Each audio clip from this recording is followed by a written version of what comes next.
नहीं काम जल्दी करने चक्कर चक्कर पता है क्या है, इंश्योरेंस से पहले फोटो चेक करके नहीं जाते हैं, वो इसका पीछे रुका होता है, मैंने इंश्योरेंस से क्या करा तो मेरे साथ हल्का होता है पहले ही तो देखते हैं बात करके हो गया आसान हाँ पूरा कवर नहीं होगा क्योंकि फोटो पहले क्लिक करके दे रहा था मैं कर रहा हूँ मतलब उसका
किसकी, मेरी?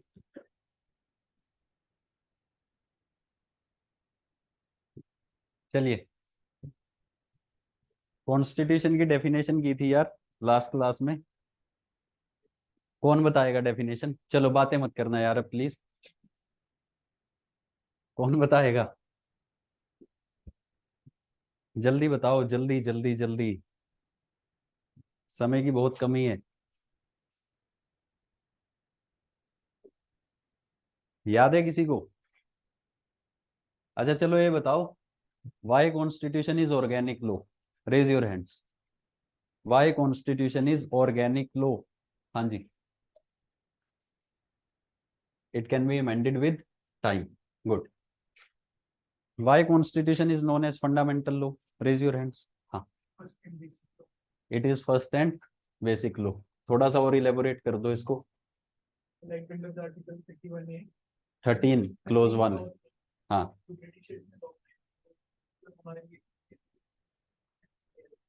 हाँ, ठीक है जी। What is the meaning of sovereignty? Sovereign, raise your hands. What is sovereign?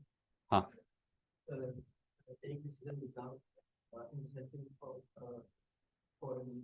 Without any influence, undue influence. ठीक है, सोवरन मीन्स कि we are independent to take our decisions without any influence. ठीक है। What is socialist? Raise your hands. Socialist, बताओ बताओ बताओ। Socialist, हाँ। तो डेमोक्रेसी है, इन्वॉल्वमेंट ऑफ पीपल। सोशलिस्ट क्या है? हाँ,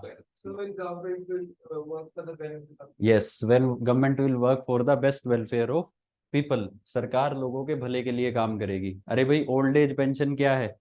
लोगों का वेलफेयर है ना। गवर्नमेंट स्कूल्स, गवर्नमेंट कॉलेजेस, ठीक है। नेशनल फूड सिक्योरिटी एक्ट के अंडर जो सब्सिडाइज्ड रेट पे फूड ग्रेन्स मिल रही है गरीबों को, वो क्या है? वेलफेयर है। ठीक है। चलिए, now what is republic? Raise your hands. Republic किसको बोलते हैं? रिपब्लिक, रिपब्लिक बताओ।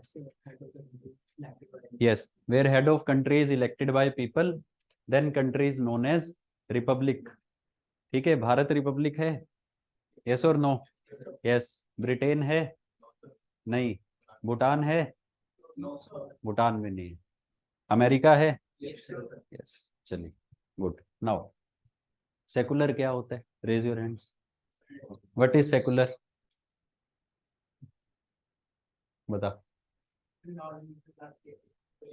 Yes.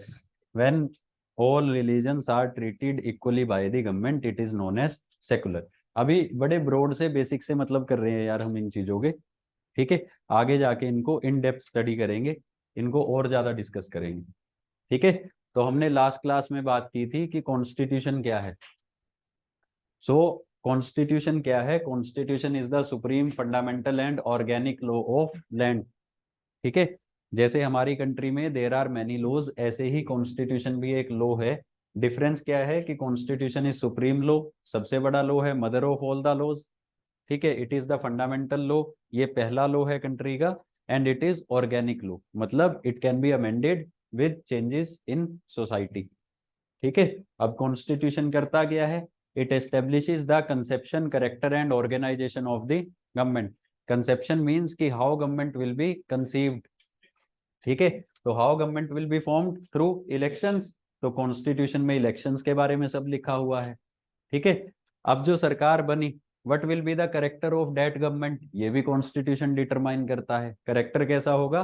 It will be sovereign, socialist, secular, democratic and republic, ठीक है। And then how that government will be organize, ठीक है। ऑर्गेनाइज कैसे होगी गवर्नमेंट? एक लेवल पे गवर्नमेंट के कितने ऑर्गन्स होंगे? 3 ऑर्गन्स। कौन कौन से? Legislature, executive and judiciary. Done. Judiciary will be independent. Legislature और एग्जीक्यूटिव के बीच में कैसा रिलेशनशिप है? Coordination and cooperation. तो कैसी गवर्नमेंट बनती है? Parliamentary form of government. Good, ठीक है। अगर वर्टिकल ऑर्गेनाइजेशन की बात करें तो कितने लेवल्स पे है? Central level, state level and local level, ठीक है।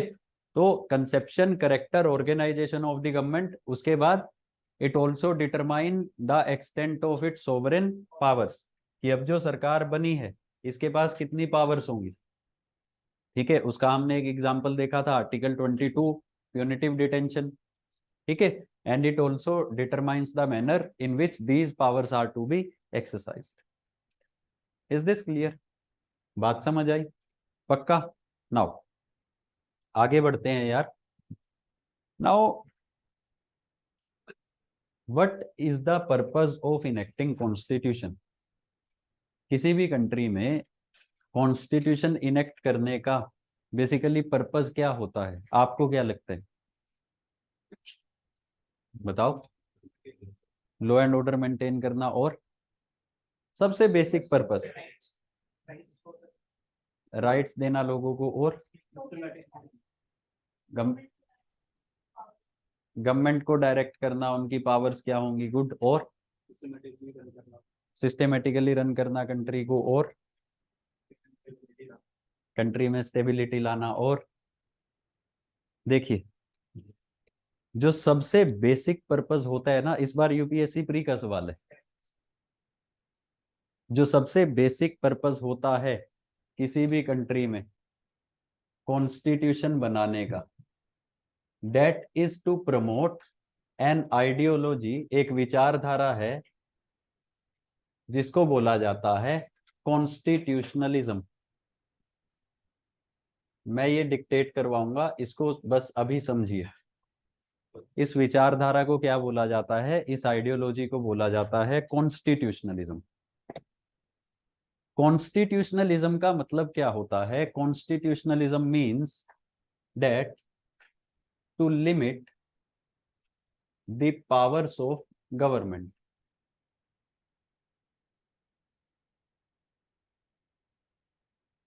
To limit the powers of government, ठीक है। एक छोटी सी स्टोरी है। पहले राजा का राज हुआ करता था, ठीक है। लॉ कौन बनाता था? राजा। इंप्लीमेंट कौन करता था? राजा। इंटरप्रेट कौन करता था? राजा, ठीक है। और बेसिकली जो राजा का राज था ना, वो हमेशा ही एक्सट्रीम पे रहा है, उसमें कोई मिडल पाथ नहीं था। एक्सट्रीम पे कैसे? कि अगर राजा अच्छा है, अगर राजा अच्छा है तो बेसिकली राज बहुत अच्छा होगा, ठीक है। सोसाइटी में प्रोस्पेरिटी होगी, लोगों के पास राइट्स होंगे, लोगों के बीच में इक्वालिटी होगी। लेकिन अगर राजा बुरा है तो राज उतना ही बुरा होगा, ठीक है। तो बेसिकली राजा के राज में, अगर मैं राजा हूं तो राजा के राज में इन लोगों का क्या हालात होंगे, सोसाइटी कैसी होगी, ये डिपेंड करता है only upon the personal integrity of राजा। ठीक है, राजा के राज में लोग बेसिकली कितने राइट्स एंजॉय करेंगे, सोसाइटी कैसी होगी, लोगों के बीच में इक्वालिटी होगी नहीं होगी, लोगों को जस्टिस मिलेगा नहीं मिलेगा, ये सिर्फ एक चीज पे डिपेंड करता है, on the personal integrity of राजा। जब आप हिस्ट्री भी पढ़ेंगे उसमें आप देखेंगे कि बहुत सारे रूलर्स भारत में अच्छे रहे हैं जिन्होंने लोगों के वेलफेयर का काम किया है, लेकिन बहुत सारे रूलर्स हेडोनिस्ट भी थे, बारबरिक रूलर्स थे जिन्होंने बेसिकली लोगों को बर्बाद करने का काम किया। ठीक है, तो अब क्या हुआ, पूरी दुनिया में राजा का राज था इसी तरीके से, और मैक्सिमम राजा ऐसे थे जो लोगों को एक्सप्लॉइट करने का काम करते थे। ठीक है, मैक्सिमम राजा ऐसे थे जो लोगों को एक्सप्लॉइट करने का काम करते थे। अब क्या हुआ, धीरे धीरे लोगों ने राजा बदल के देखे। ठीक है, मैंने उनको सपोर्ट कर दिया, वो राजा बन गया, कोई और राजा बन गया, लेकिन कंटिन्यूअसली जो भी राजा बन रहा था वही लोगों को एक्सप्लॉइट कर रहा था।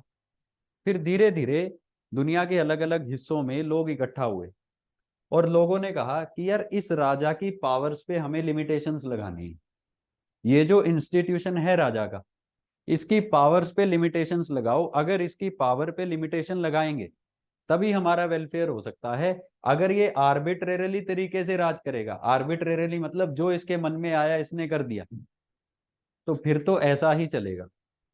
तो इसी से रिलेटेड इंग्लैंड में 12th सेंचुरी में एक रेवोल्यूशन होता है, उस रेवोल्यूशन को बोला जाता है ग्लोरियस रेवोल्यूशन। ठीक है, इसका दूसरा नाम ब्लडलेस रेवोल्यूशन भी है, बिकॉज इसमें बेसिकली कोई मारकाट कोई वॉर नहीं हुई थी, लोग पीसफुली इकट्ठा हुए। इकट्ठा होने के बाद इन्होंने राजा से कहा कि भाई we want to limit your powers. राजा ने कहा how can you limit are my powers. ठीक है, तो लोगों ने कहा कि your powers can be limited if you give some rights to us. अभी मैं राजा हूं, मैं मर्जी से कुछ भी कर रहा हूं। ठीक है, इन्होंने चोरी की मैंने छोड़ दिया, इन्होंने चोरी की मैंने सजा दे दी। ठीक है, मतलब मेरी मर्जी चल रही है ना। लेकिन अगर लोगों को कुछ राइट्स दे दूं मैं, और मैं अपने ऊपर एक लिमिटेशन लगा लूं कि भाई ये राइट्स तो मैं भी वायलेट नहीं कर सकता, for example right to equality, मैंने आप सबको दे दिया राइट टू इक्वालिटी। ठीक है, और मैंने लिमिटेशन लगा ली कि मेरे राज में इक्वालिटी कभी भी वायलेट नहीं होगा, तो भाई क्या मेरी पावर्स पे लिमिटेशंस आएंगी? Yes obviously.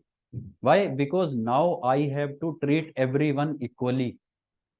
पहले मैं अपने मन से ट्रीट कर रहा था, लेकिन अब मुझे सबको इक्वली ट्रीट करना है। व्हाई? क्योंकि मैंने राइट टू इक्वालिटी सबको दे दिया।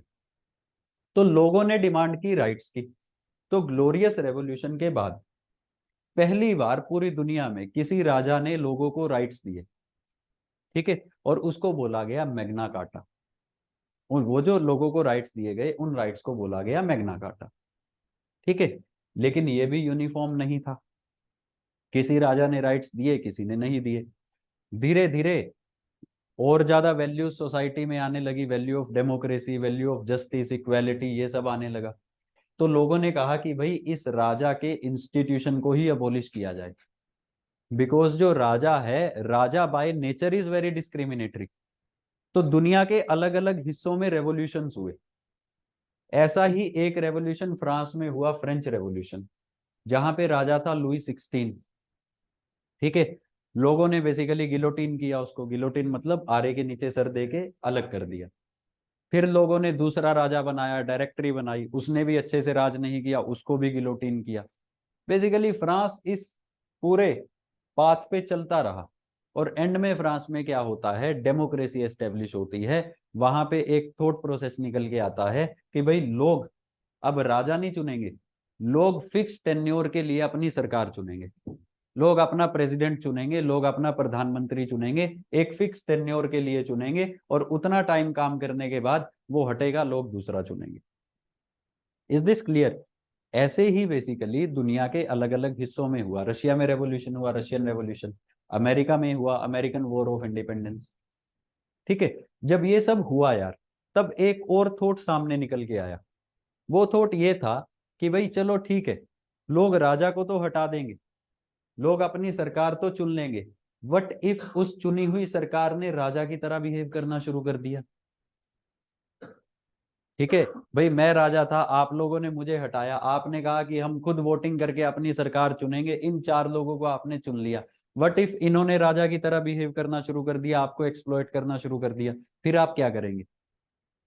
ठीक है, तो यहां से बेसिकली एक आइडिया डेवलप हुआ, idea of constitution, modern day constitution.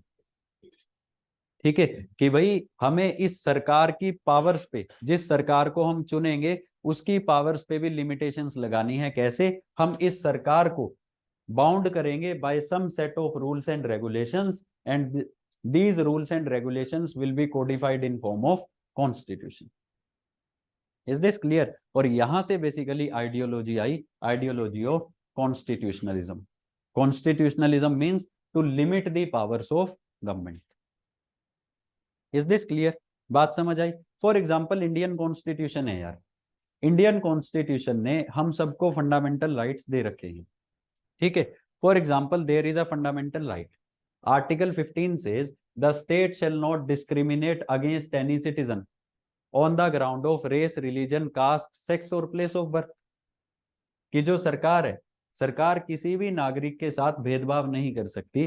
किन आधार पे? जाति के आधार पे, धर्म के आधार पे, ठीक है, नस्ल के आधार पे, रेस, ठीक है, या जेंडर के आधार पे, या प्लेस ऑफ बर्थ के आधार पे। डन। अब देखो यार, जितनी भी गवर्नमेंट की स्कीम्स है, नेशनल फूड सिक्योरिटी एक्ट सभी को अवेलेबल है ना? ठीक है, क्या ऐसा है कि सबको अवेलेबल होगा लेकिन इस कास्ट के लोगों को फूड नहीं मिलेगा? सबको अनाज मिलेगा, इस धर्म के लोगों को अनाज नहीं मिलेगा? क्या सरकार ऐसा कोई लॉ बना सकती है? ऐसी कोई स्कीम ला सकती है? नहीं ला सकती। Why? Because article 15 clearly mentions कि it is limitation on the part of state.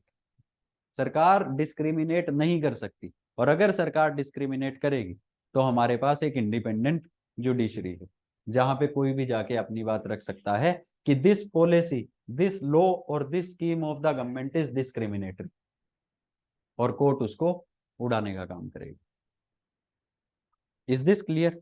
बात समझ आई? तो basically the basic idea behind enacting a constitution is constitutionalism. ठीक है, कॉन्स्टिट्यूशनलिज्म का मतलब क्या है? To limit the powers of government. इस बार के यूपीएससी प्री में सवाल था, what is the chief purpose of constitution? उसमें 4 ऑप्शंस थे। ठीक है, उसमें था limit the powers of government, एक था it basically define the procedures that how government will work. यार ये तो कोई और भी कर सकता है ना, हाउ गवर्नमेंट विल वर्क। ठीक है, सो जो बेसिक फीचर है कॉन्स्टिट्यूशन का, that is to limit the powers of the government. ये जो कॉन्स्टिट्यूशन है, भारत का संविधान है, ये बेसिकली बनाया गया है सरकार की पावर्स पे लिमिटेशन लगाने के लिए, ताकि जो लोगों के द्वारा चुनी हुई सरकार है वो आर्बिट्रेरली एक्ट ना करे। Is this clear? और इस कॉन्स्टिट्यूशन में there are many provisions which enforce constitutionalism. अभी उनकी बात करेंगे। कॉन्स्टिट्यूशन में ही there are many provisions which ensure constitutionalism. For example, first provision is fundamental rights. Fundamental rights place the limitations on the powers of government. ठीक है, fundamental right है article 16, equality of opportunity in the matters of public employment, कि सरकार public employment में सबको equal opportunity देगी।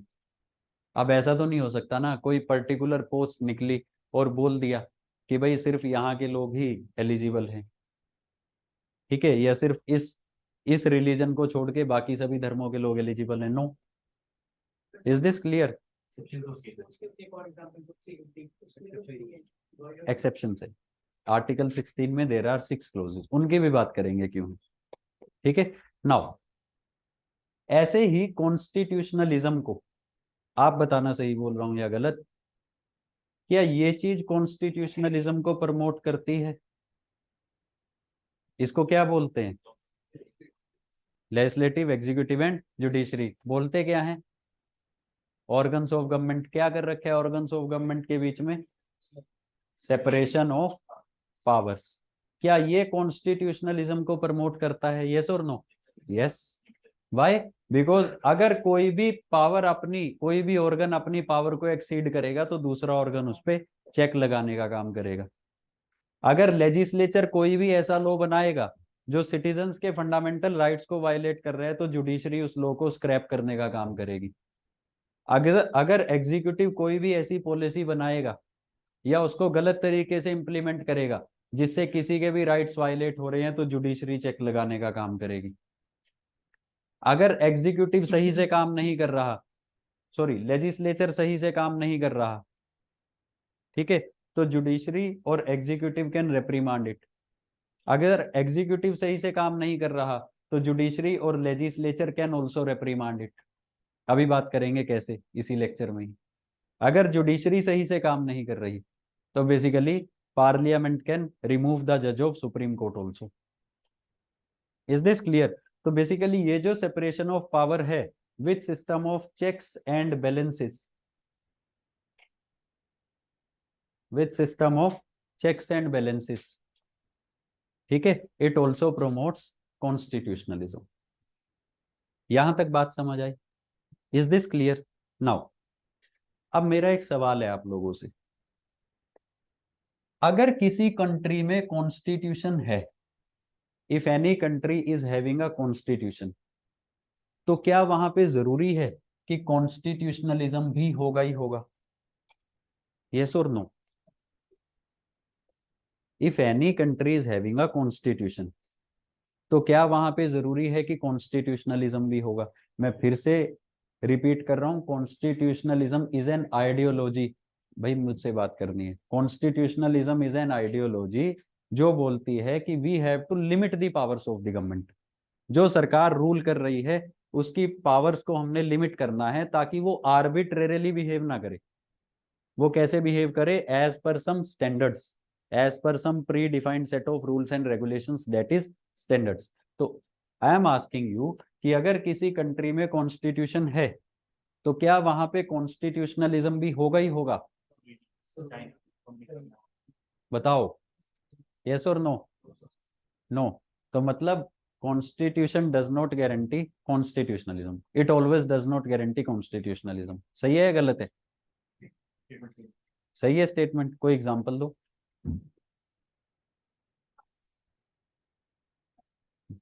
Yes, Pakistan can be example. और हम्म,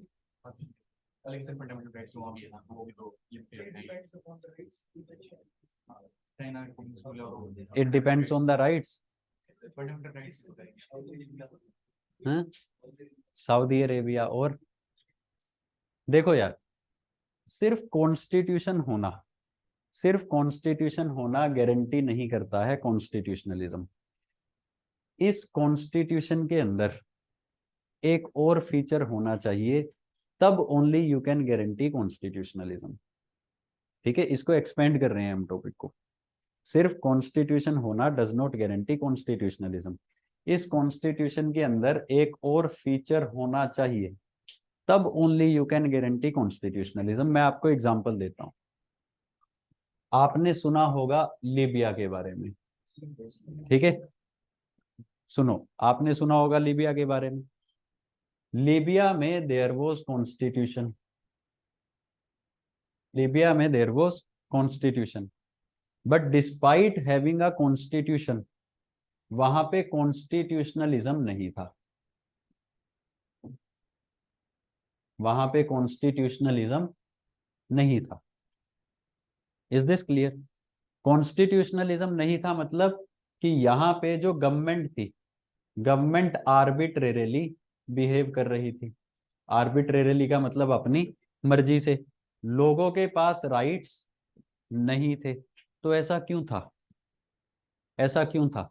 because Libya में एक डिक्टेटर था, मुअम्मर गद्दाफी, ठीक है, और ये कॉन्स्टिट्यूशन गद्दाफी ने ही लिखा था।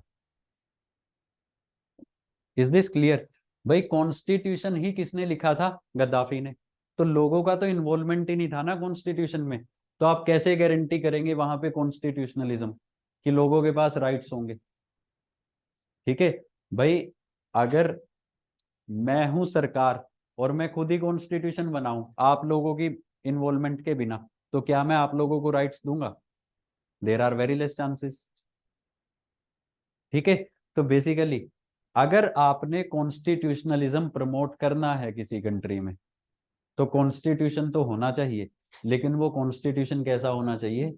It should be democratically framed constitution, जो कॉन्स्टिट्यूशन बेसिकली लोगों ने बनाया। Is this clear? So if and only if you have a democratically framed constitution, मतलब डेमोक्रेटिकली फ्रेम्ड का मतलब कि लोगों ने बनाया constitution, then only you can ensure, तभी आप इंश्योर कर सकते हो कि उस कंट्री में there is constitutionalism. Is this clear? तभी आप इंश्योर कर सकते हो कि गवर्नमेंट की जो पावर्स है they are limited, government as per some standards काम करेगी और गवर्नमेंट आर्बिट्रेरीली बिहेव नहीं करेगी। Is this clear? और लोगों को उनके राइट्स मिलेंगे, और इसका रिजल्ट क्या होगा? इसका रिजल्ट होगा कि सोसाइटी में हार्मनी रहेगी और सोसाइटी में स्टेबिलिटी रहेगी। ठीक है, ये कंट्रीब्यूट कैसे करेगा? It will contribute on the basis of harmony and stability in society. Is this clear? यहां तक बात समझ आई? पक्का? नाउ ये है कॉन्स्टिट्यूशनलिज्म का एक एस्पेक्ट। एक एस्पेक्ट क्या है? To limit the powers of government. लेकिन कॉन्स्टिट्यूशनलिज्म को एंश्योर करने के लिए आपको एक दूसरा एस्पेक्ट भी चाहिए। ठीक है, कॉन्स्टिट्यूशनलिज्म को एंश्योर करने के लिए सरकार के साथ साथ एक दूसरा एस्पेक्ट भी चाहिए। दूसरे कौन स्टेक होल्डर हैं कंट्री में सरकार के अलावा? सरकार के अलावा और कौन है? लोग, सिटीजन्स है ना, पीपल है। तो कॉन्स्टिट्यूशनलिज्म सेज कि भाई if you want harmony and stability in society, तो सरकार की पावर पे तो लिमिटेशन चाहिए ही चाहिए। ठीक है, सरकार तो basically as per some standards काम करे ही करे, उसके साथ साथ जो सिटीजन्स हैं उस कंट्री के, उनके भी जो राइट्स हैं, ठीक है, उनके ऊपर बेसिकली कुछ लिमिटेशंस होनी चाहिए। ये राइट्स एब्सोल्यूट नहीं होने चाहिए, क्योंकि अगर एब्सोल्यूट राइट होंगे तो बेसिकली इससे क्या होगा? इससे फिर इंस्टेबिलिटी फैलेगी, इससे फिर सोसाइटी में डिसहार्मनी फैलेगी। मैं आपको एक एग्जांपल देता हूं। Our constitution guarantees to every citizen freedom of speech and expression. ठीक है भाई, आप अपने आप को एक्सप्रेस कर सकते हैं कुछ भी बोल के, या किसी भी आर्ट फॉर्म के बेसिस पे, किसी भी तरीके से। अगर ये फ्रीडम सबको एब्सोल्यूटली दे दिया जाए तो क्या होगा? कोई किसी को कुछ भी कहेगा, है ना? कोई ब्लास्फेमी होगी, कोई इमोरल चीज, कोई इमोरल वीडियो बनाएगा, पेंटिंग बनाएगा, चिपका देगा, वो कहेगा I have freedom of speech and expression, ये लगे मार्केट में टीवी, ये चला दी वेब सीरीज। ठीक है ना, मुन्ना भैया टाइप्स। बात समझ आई? तो बेसिकली इससे भी क्या होगा? इससे भी सोसाइटी में इन ऑर्डर और इंस्टेबिलिटी फैलेगी। तो जो राइट्स हैं यार, वो उन राइट्स के ऊपर भी कुछ रिस्ट्रिक्शंस होनी चाहिए लोगों के। ठीक है भाई, सरकार से तो एक्सपेक्ट कर रहे हो कि डिसिप्लिन तरीके से काम करे, लोग भी तो डिसिप्लिन तरीके से काम करें। Is this clear? और जहां पे लोग डिसिप्लिन नहीं होते, जहां पे लोग अपनी इन रिस्ट्रिक्शंस को नहीं समझते, वहां पे भी कॉन्स्टिट्यूशनलिज्म नहीं होता, वहां पे भी हार्मनी और स्टेबिलिटी नहीं होती। फॉर एग्जाम्पल अफ्रीकन कंट्रीज, भाई अफ्रीका में कॉन्स्टिट्यूशन है, ठीक है, अफ्रीका में जो कॉन्स्टिट्यूशन है, कॉन्स्टिट्यूशन बेसिकली लोगों के द्वारा बनाया गया है। जो सरकार है, सरकार भी within some standards, within some rules, किसी दायरे के अंदर काम करती है। लेकिन वहां पे लोग ही हाइपर एक्टिव हैं यार। आपने सुना होगा लोग प्रेसिडेंट को किडनैप करके ले गए, ठीक है, होस्टेज बना लिया। बात समझ आई? तो बेसिकली वहां पे भी ऑर्डर और स्टेबिलिटी नहीं है ना।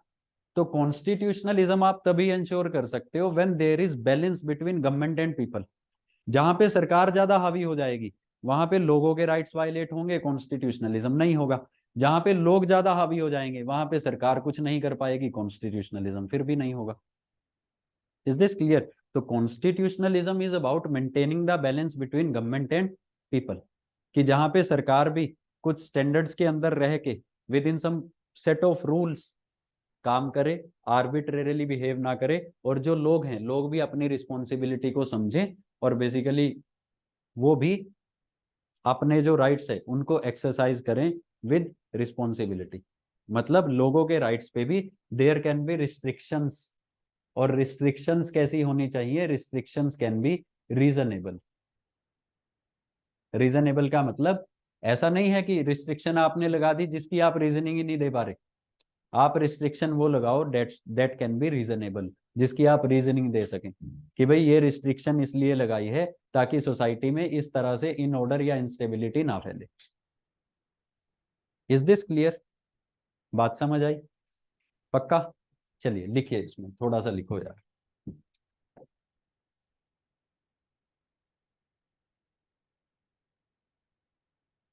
देखिए, constitutionalism means, constitutionalism means a system having a limited government, a system having a limited government, that is a governance setup, that is a governance setup where powers of government, where powers of government are not unlimited, where powers of government are not unlimited or arbitrary, or arbitrary,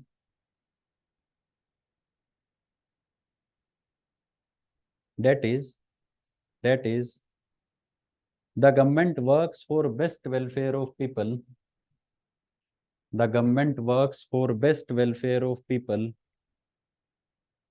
as per some well defined rules, as per some well defined rules,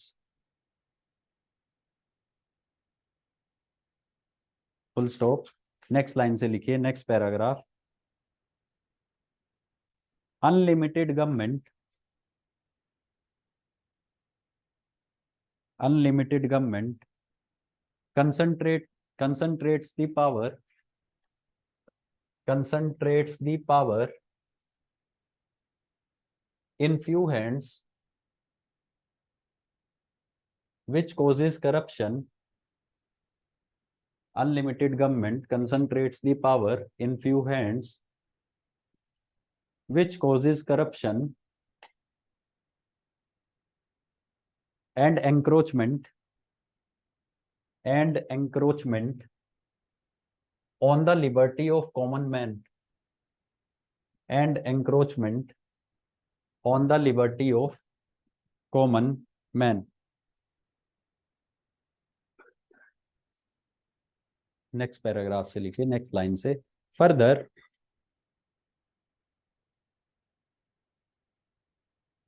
constitutionalism also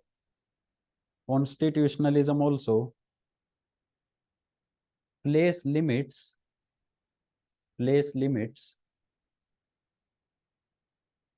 on the rights of people,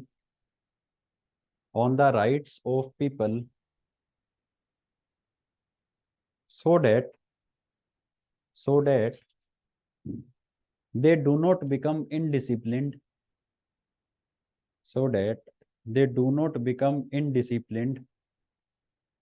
and turn the state into anarchy, and so that they do not become indisciplined and turn the state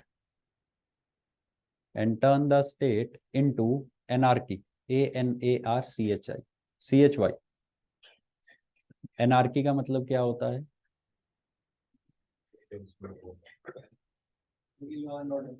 हाँ, मतलब law and order का lapse. ठीक है, lapse of law and order. Done. Now right a heading डालिए, pre requisites for constitutionalism. Pre requisites, REQUISITES, मतलब constitutionalism के लिए क्या क्या चाहिए? Pre requisites for constitutionalism. क्या क्या चाहिए भाई बताओ।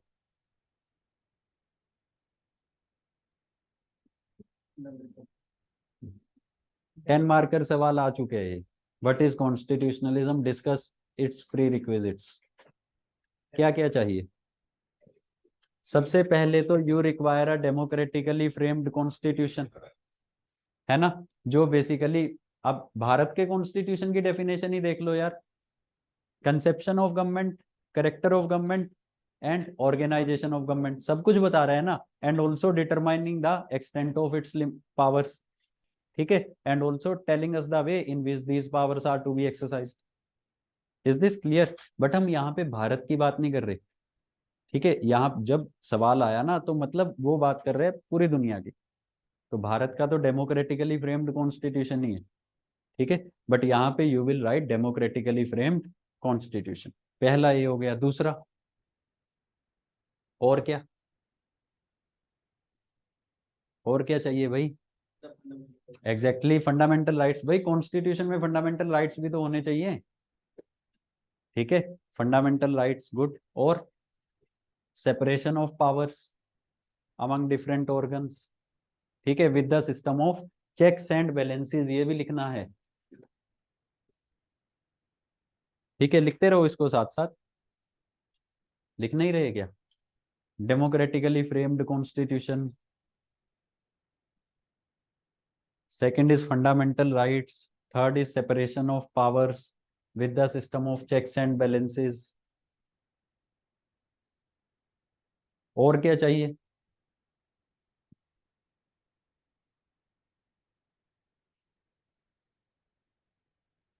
क्या मैं बोल सकता हूँ independent judiciary.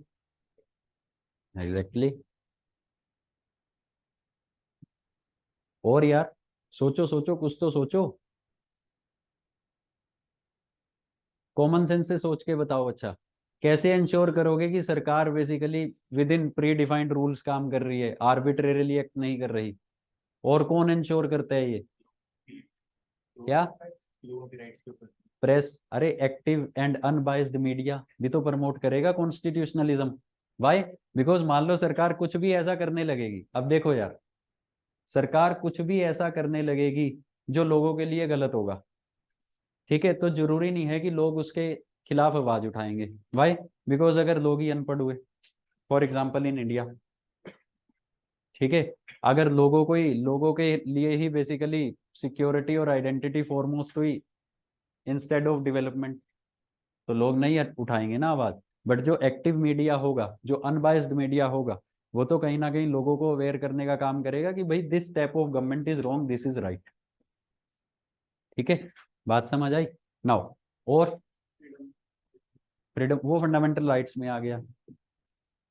Next is an active civil society. Civil society क्या होता है, लोग जो गवर्नमेंट का पार्ट नहीं है।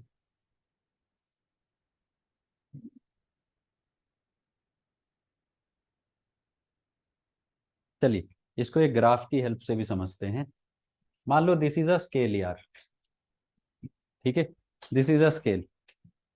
मैं बोल रहा हूं दीज टू आर एक्सपेरिमेंट्स, ठीक है। एक एंड ये है, यहाँ पे वो कंट्रीज हैं जहां पे देयर इज 0% कॉन्स्टिट्यूशनलिज्म, मतलब यहाँ पे टोटल या फिर एब्सोल्यूट आर्बिट्रेरीनेस, ठीक है। यहाँ पे वो कंट्रीज हैं जहां पे देयर इज 100% कॉन्स्टिट्यूशनलिज्म, मतलब जीरो आर्बिट्रेरीनेस, ठीक है। आप मुझे बताओ यहाँ पे कौन सी कंट्री होगी, यहाँ पे कौन सी कंट्री होगी। जीरो पे नॉर्थ कोरिया, और हाँ साहेल रीजन्स की अफ्रीका की कंट्रीज, और अच्छा 100% पे कौन सी होगी।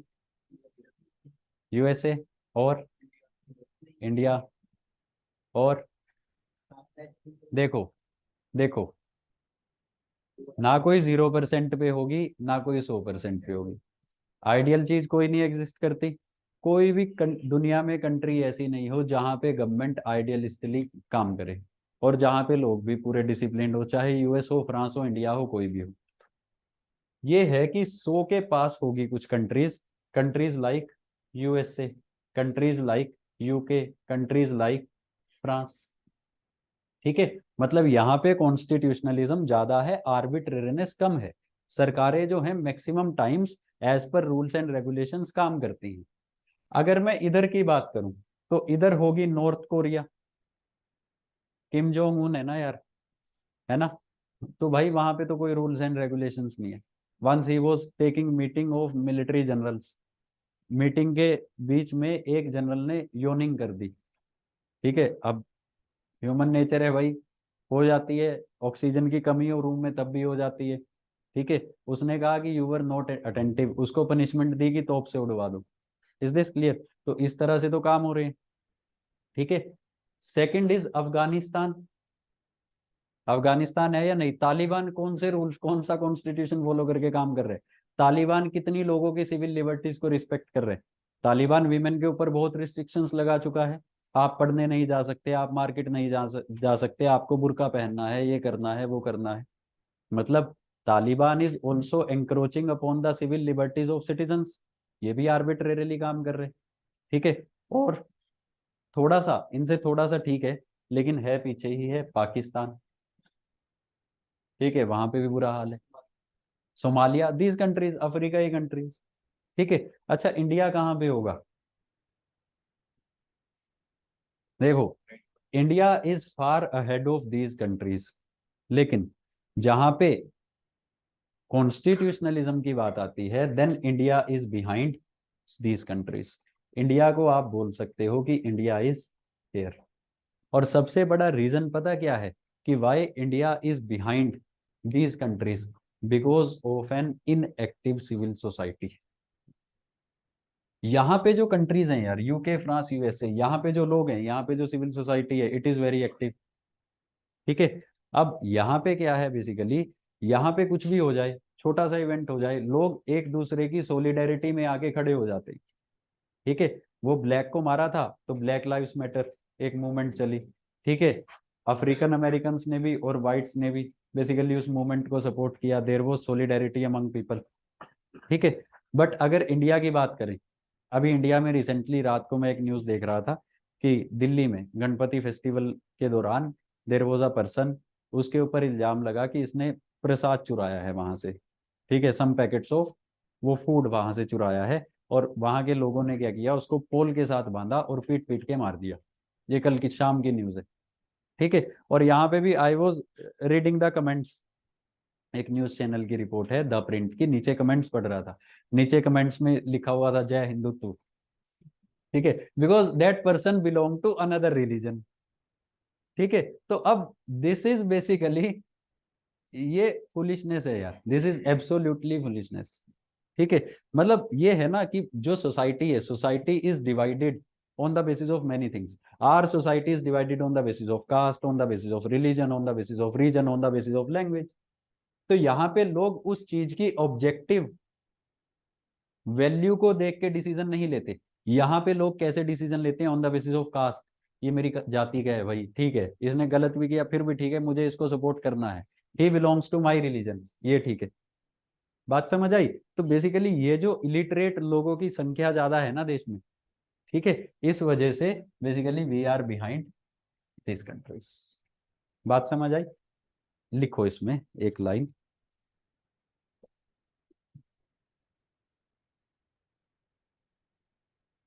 लिखिए presence of responsible media, presence of responsible media and an active civil society,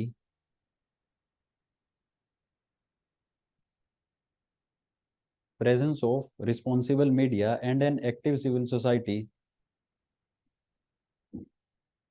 also contributes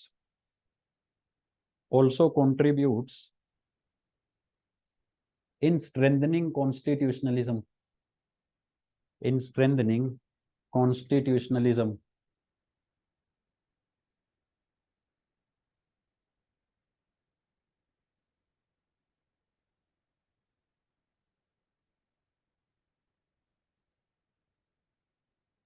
but in India,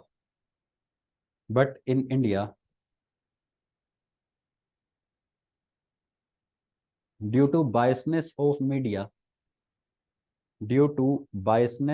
media, biasness का मतलब बायस, न्यूज देखते हो ना, ठीक है, कोई तो मोदी जी की तारीफ ही करता है, कोई उनको क्रिटिसाइज ही करता है, ठीक है, तो बैलेंस्ड व्यू बहुत कम न्यूज चैनल्स लेते हैं, ठीक है, due to biasness of media, comma sensationalization of news.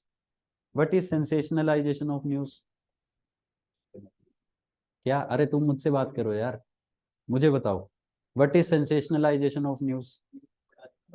बढ़ा चढ़ा के सेंसेशंस क्रिएट करना। ध्यान से देखिए इस आदमी को, ठीक है, आपके बगल में भी हो सकता है दिस टाइप ऑफ न्यूज, ठीक है, चलो बस, sensationalization of news coma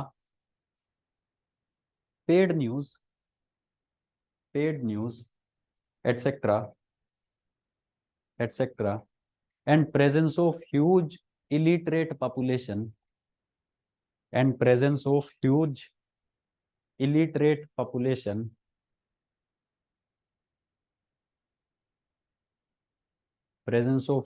illiterate population, comma parochial thinking. What is parochial thinking? देखो यार, आंसर लिखना है ना, अच्छा आंसर लिखना है तो ये कीवर्ड्स लिखने पड़ेंगे, ठीक है, बिकॉज आपके पास वर्ड लिमिट है। अब आप वहां पे यू कांट राइट कि people think on the basis of caste religion, ये वो है ना, तो ये आपके 20 वर्ड्स खा जाएगा। तो parochial thinking means narrow mindedness, जहां पे लोग think on the narrow lines of caste religion, इसमें सब आ गया, जेंडर आ गया, रीजन आ गया, लैंग्वेज सब, ठीक है, parochial thinking et cetera are threats to constitutionalism, are threats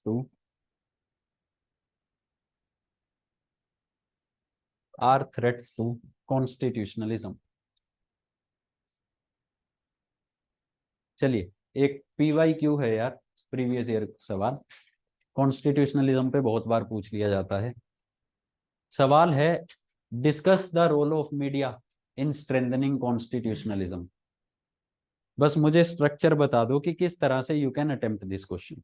discuss the role of media in strengthening constitutionalism, कैसे शुरू करोगे, क्या लिखोगे इसमें? सबसे पहले मीडिया का रोल,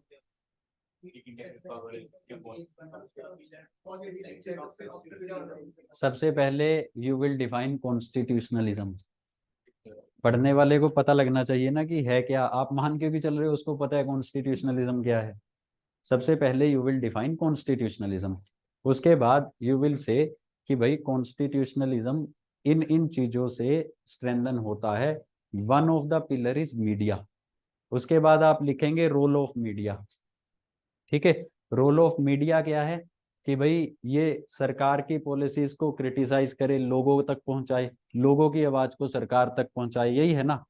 उसके बाद आप लिखेंगे बट जो मीडिया है, मीडिया की इंटीग्रिटी नहीं है, और media basically in following practices में इंडल्ज्ड है। फिर वो प्रैक्टिसेस बताएंगे, पेड न्यूज, पैसे लेके खबरें छापना, सेंसेशनलाइजेशन ऑफ न्यूज, जहां पे दे कोमोडिफाई एंड ऑब्जेक्टिफाई विमेन, ठीक है, उसके बाद अनबायसनेस, ठीक है, उसके बाद रिपोर्टिंग ऑन सेंसिटिव इश्यूज, ताज पे अटैक कर रहे थे, पाकिस्तानी मीडिया बता रहा था, वो देखिए हवाई जहाज भारत की आर्मी का, वहां से अभी हम ये करेंगे, तो बेसिकली, ठीक है, रिपोर्टिंग ऑन सेंसिटिव इश्यूज, और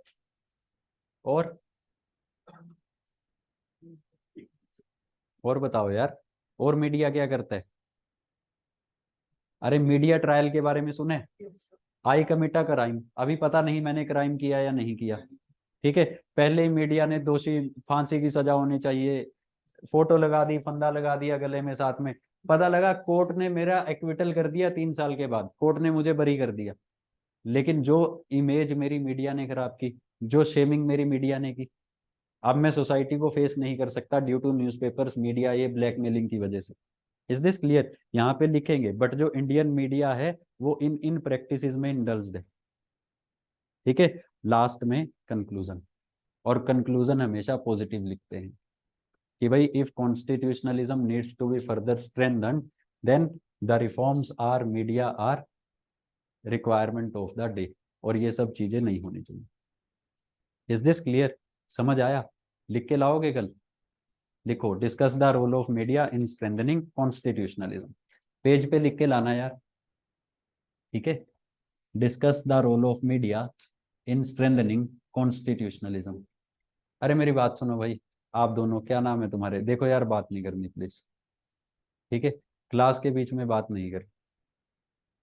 आप बाहर जितनी मर्जी बातें करो, ऐसे बात मत करो। मुझे डिस्ट्रैक्शन होती है, होता है, हो सकता है आगे वाले भी परेशान हो रहे हैं। बात समझ आई? क्लियर है? पक्का? चलिए, now this was about constitution and constitutionalism. What is the chief purpose of constitution? तो limits the power of government. बात समझ आई? चलिए, नाउ एक टॉपिक करेंगे यार, अलग सा टॉपिक है, that is design of Indian polity. ठीक है? एक ओवरव्यू दूंगा इसका भी, अभी हम पॉलिटी शुरू नहीं कर रहे, मतलब सिलेबस शुरू नहीं कर रहे, ठीक है? इसको करेंगे, इसका एक आपको ओवरव्यू दूंगा। हेडिंग डालिए डिजाइन ऑफ इंडियन पॉलिटी।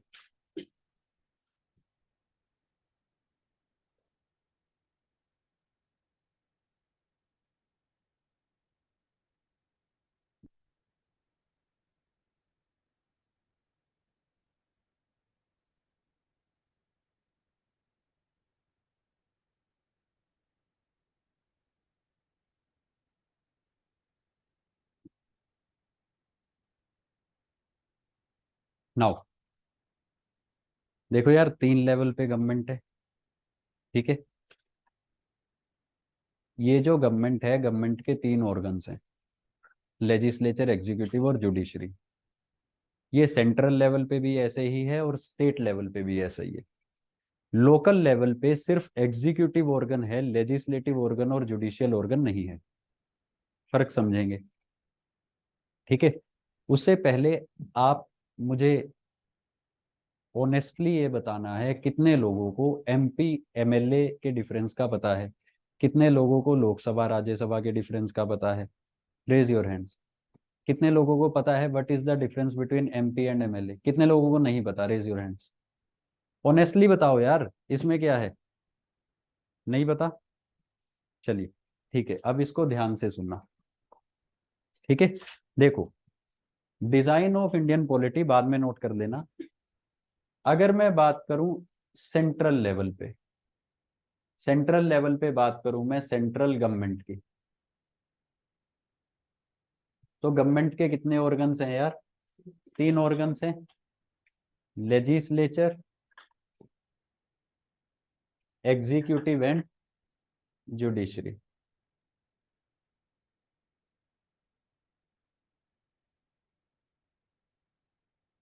ठीक है? अब जो लेजिस्लेचर होता है यार, लेजिस्लेचर का काम क्या होता है? मेन पर्पस, बहुत सारे पर्पसेस हैं भारत के लेजिस्लेचर के। Main purpose is to enact the laws, कि बेसिकली लॉज बनाना, कानून बनाना, ठीक है? या किसी पुराने कानून को रिपील करना जो काम का नहीं है, या किसी लॉ में चेंजेस करना। सो बेसिकली लॉ की इनेक्टमेंट से रिलेटेड काम है लेजिस्लेचर का, ठीक है?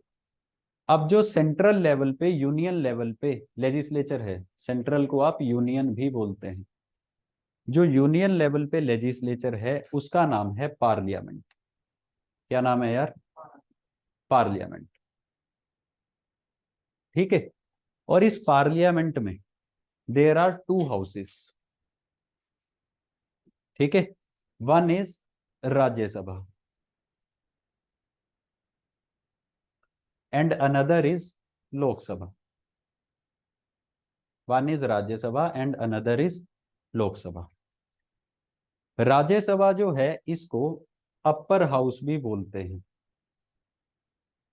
और जो लोकसभा है इसको लोअर हाउस भी बोलते हैं। लोकसभा को क्या बोलते हैं यार? Lower house. Done. Now Lok Sabha में देर आर टोटल 543 मेंबर्स, कितने मेंबर्स हैं लोकसभा में? 543 मेंबर्स। और राज्यसभा में देयर आर टोटल 245 मेंबर्स। कितने मेंबर्स हैं? 245। यहां तक बात समझ आई? अब जो लोकसभा और राज्यसभा के मेंबर्स हैं उनको क्या बोला जाता है? इनको बोला जाता है मेंबर्स ऑफ पार्लियामेंट, मतलब एमपी। क्या बोला जाता है? मेंबर्स ऑफ पार्लियामेंट, मतलब कि एमपी। Is this clear? यहां तक बात समझ आई? नाउ अब हमें देखना है कि how somebody can become member of parliament, यानी कि मेंबर ऑफ लोकसभा या मेंबर ऑफ राज्यसभा। सबसे पहले देखते हैं कि लोकसभा का मेंबर कोई भी कैसे बनता है। ठीक है, देखिए, अगर कोई मेंबर है लोकसभा का, तो ये लोकसभा का मेंबर कैसे बनेगा? By election. By election. Done. होता क्या है कि हर 5 साल के बाद, आफ्टर एवरी 5 years, हमारी कंट्री में इलेक्शंस होते हैं लोकसभा के, जिनको जनरल इलेक्शंस भी बोला जाता है। जिनको क्या बोला जाता है? जनरल इलेक्शंस भी बोला जाता है। डन। और यहां पे क्या होता है यार, हमारी पूरी कंट्री को, हमारी पूरी कंट्री को 543 लोकसभा की कॉन्स्टिट्युएंसीज में बांटा जाता है, या फिर बांटा गया है। ठीक है, हमारी पूरी कंट्री को कितनी कॉन्स्टिट्युएंसीज में बांटा गया है? 543 कॉन्स्टिट्युएंसीज को। फॉर एग्जाम्पल, अगर मान लो मैं हिमाचल प्रदेश की बात करूं, यहाँ पे हिमाचल प्रदेश है, तो पूरे हिमाचल प्रदेश को लोकसभा की 4 कॉन्स्टिट्युएंसीज में बांटा गया है। ठीक है, पूरे हिमाचल प्रदेश को, this is map of Himachal Pradesh, इस हिमाचल प्रदेश को लोकसभा की 4 कॉन्स्टिट्युएंसीज में बांटा गया है। डन। अब क्या होता है यार, हर एक कॉन्स्टिट्युएंसी से any number of person can contest the election. हर एक कॉन्स्टिट्युएंसी से कितने भी लोग इलेक्शन लड़ सकते हैं। मैं एग्जांपल लेता हूं, for example Shimla constituency of Himachal Pradesh. ठीक है, अब शिमला कॉन्स्टिट्युएंसी में जितना भी एरिया आएगा हिमाचल प्रदेश का, ठीक है, उस एरिया के सभी लोग जिनकी वोट बनी हुई होगी, मतलब जो 18 साल से ऊपर होंगे, जिन्होंने अपने आप को रजिस्टर करा रखा होगा इलेक्शन कमीशन ऑफ इंडिया के साथ, और जिनको कोई भी लॉ डिस्क्वालीफाई नहीं करता है वोट डालने से, दीज पीपल कैन वोट। ये सभी वोट कर सकते हैं। डन। मान लो अब शिमला से ABCDE 5 लोगों ने इलेक्शन लड़ा। अब हर एक इंसान अपनी चॉइस ऑफ कैंडिडेट को वोट करेगा। ठीक है, जब वोट करेंगे लोग, उसके बाद आखिरी में देयर विल बी काउंटिंग। ठीक है, काउंटिंग में हो सकता है इसको 1008 वोट मिली, जस्ट एन एग्जांपल, इसको हो सकता है 1200 वोट मिली, इसको 1210 मिली, इसको 1100 मिली, और इसको 890 मिली। Then who will be declared as winner? जिसको सबसे ज्यादा वोट्स मिलेंगी। Is this clear? जिसको सबसे ज्यादा वोट्स मिलेंगे। यहाँ पे टोटल नंबर ऑफ वोट्स कितनी है? अराउंड 5000, 5000 के करीब है। तो ऐसा तो नहीं है कि जिसको 50% से ज्यादा मिली वो जीत रहे। क्या ऐसा है? नहीं है। कौन जीत रहा है? जिसको सबसे ज्यादा मिली। अब ये सबसे ज्यादा 10% भी हो सकती हैं, 12% भी हो सकती हैं, 5% भी हो सकती है। कंडीशन इज कि बाकी लोगों से ज्यादा वोट्स आपके पास होनी चाहिए, चाहे एक वोट ही क्यों ना ज्यादा हो। Is this clear? तो ऐसा सिस्टम जहां पे इंसान जीतता है on the basis of plurality of votes, इसको क्या बोलते हैं? Plurality of votes. Plurality of votes का मतलब जिसको मैक्सिमम वोट्स मिलेंगी, ऐसे सिस्टम को बोला जाता है first past the post system. First past the post system. Is this clear? यहां तक बात समझ आई? ठीक है, सुनो पहले भाई, फिर लिखना पीछे। यहां तक बात समझ आई? तो लोकसभा का मेंबर कैसे बनता है? हर 5 साल के बाद हमारी कंट्री में इलेक्शन होता है, ठीक है। कंट्री को लोकसभा के इलेक्शन के पर्पस के लिए 543 कॉन्स्टिट्यूएंसीज में बांटा गया है, 543 अलग अलग क्षेत्रों में बांटा गया है। डन। अब ये कोई जरूरी नहीं होता कि हर एक कॉन्स्टिट्यूएंसी का एरिया इक्वल हो, ठीक है। किसी कॉन्स्टिट्यूएंसी का एरिया कम हो सकता है, किसी का ज्यादा हो सकता है। डन। कॉन्स्टिट्यूएंसी किस चीज पे डिवाइड करती है? On the basis of proportion of population. For example यार, ये हिमाचल है, हिमाचल का this area is densely populated, this area is scarcely populated, तो ऑब्वियसली यहाँ पे कॉन्स्टिट्यूएंसी बड़ी होगी। क्यों? क्योंकि यहाँ पे ज्यादा एरिया में कम लोग रहते हैं, यहाँ पे कम एरिया में ज्यादा लोग रहते हैं, ठीक है। तो बेसिकली कॉन्स्टिट्यूएंसीज को जो डिमार्केट करने का काम करता है ना, वो एक कमीशन होता है जिसको बोला जाता है डिलिमिटेशन कमीशन। आगे पढ़ेंगे इसके बारे में। डन। तो एक डिलिमिटेशन कमीशन होता है, डिलिमिटेशन कमीशन पूरे देश में कॉन्स्टिट्यूएंसीज बनाता है, ठीक है। और उसके बाद हर एक कॉन्स्टिट्यूएंसी से number of persons contest the elections, लोग वोट करते हैं, जिसको सबसे ज्यादा वोट्स मिलते हैं वो जीत जाता है, ही और she will be declared as winner. और इस सिस्टम को बोलते हैं, जहां पे सबसे ज्यादा वोट वाला जीतता है, मैक्सिमम वोट्स या प्लूरैलिटी ऑफ वोट्स वाला जीतता है, इस सिस्टम को बोलते हैं first past the post system. Is this clear? बात समझ आई? तो क्या मैं बोल सकता हूं कि members of Lok Sabha are elected directly by people? Yes और नो? ठीक है, on the basis of first past the post system. क्या ये बात सही है या गलत है? सही है। Is this clear? ठीक है। हिमाचल में कौन कौन सी 4 कॉन्स्टिट्यूएंसीज है लोकसभा की? शिमला, मंडी, कांगड़ा, हमीरपुर, ठीक है। आप देखना कि सबसे छोटी कॉन्स्टिट्यूएंसी कौन सी है एरिया वाइज? हमीरपुर। और सबसे बड़ी एरिया वाइज? मंडी। लाहौल स्पीति किस में आता है? मंडी में।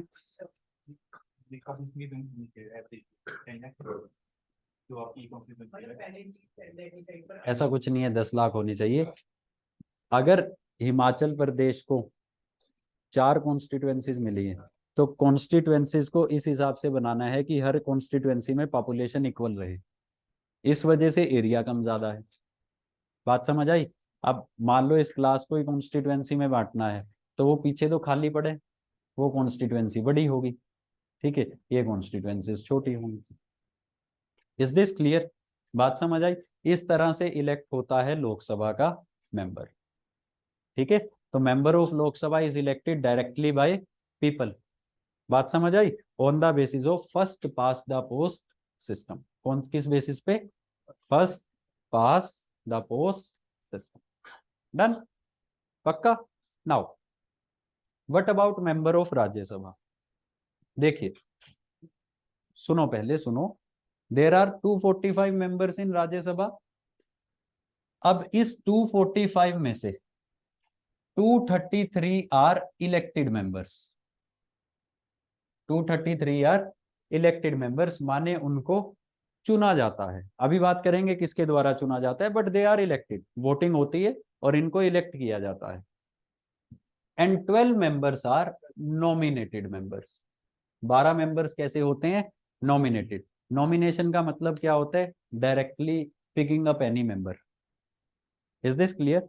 इलेक्शन का मतलब पीपल और any other group of persons will vote to elect someone. Nomination का मतलब कि एक बंदे को राइट दे दिया, जिस मर्जी को उठा लो। फॉर एग्जाम्पल, यहाँ का मॉनिटर चुनना है, इलेक्शन में all of you will vote, जिसको सबसे ज्यादा वोट मिलेगी वो चुना जाएगा। नॉमिनेशन में मान लो मेरे पास पावर है, I can nominate him, he is the monitor. Is this clear? तो राज्यसभा में 12 मेंबर्स आर नॉमिनेटेड। नॉमिनेट कौन करते हैं? President of India.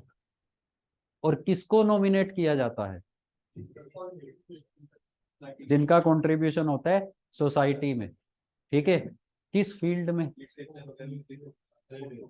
There are 4 fields which are given in constitution: arts, science, literature and social services. Sachin भी है, ठीक है। Sports पर से इज नॉट मेंशन, कॉन्स्टिट्यूशन में 4 fields are mention, art, science, literature and social services. तो इन्हीं में से किसी क्राइटेरिया के अंदर जो फिट होता है उसको बेसिकली, सचिन तेंदुलकर में भी आर्ट, आर्ट नहीं, एक्सेप्शन नहीं थी, इन्हीं में से ही किसी क्राइटेरिया में फिट होगा, ठीक है। आर्ट में या सोशल सर्विस में हो सकता है कि फिलैंथ्रोपी करते हैं ये लोग, चैरिटी करते हैं, ठीक है। लिटरेचर और साइंस में तो नहीं होगा, ठीक है। बात समझ आई? तो इस चीज का ध्यान रखना है। Is this clear? बात समझ आई? तो 12 members are nominated by president. किस बेसिस पे?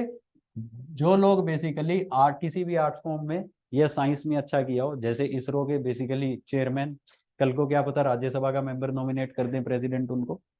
Is this clear? बात समझ आई? या फिर लिटरेचर में या सोशल सर्विसेज में। Done. Now let us come to 233 members. ये 233 मेंबर कैसे आते हैं? देखिए, जैसे हमारे सेंटर में लेजिस्लेचर है ना, ध्यान से सुनना, वैसे ही स्टेट्स का अलग से लेजिस्लेचर होता है।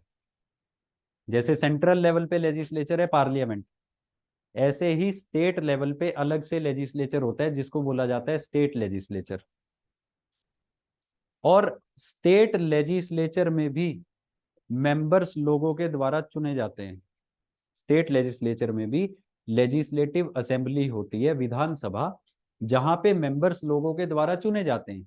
Just like the members are elected in Lok Sabha. जैसे हर 5 साल के बाद आप लोग लोकसभा के मेंबर को वोट दे के जिताते हैं ना, ऐसे ही हर 5 साल के बाद स्टेट लेजिस्लेटिव असेंबली के इलेक्शंस होते हैं। आप लोग वोट करके अपनी कॉन्स्टिट्युएंसी से, लेजिस्लेटिव असेंबली की अलग कॉन्स्टिट्युएंसीज होती हैं, अपनी कॉन्स्टिट्युएंसी से वोट करके आप किसी मेंबर को जिताते हैं। डन। और उस मेंबर को क्या बोला जाता है? MLA, member of legislative assembly. तो मेंबर ऑफ लेजिस्लेटिव असेंबली कहाँ पे होता है? स्टेट में।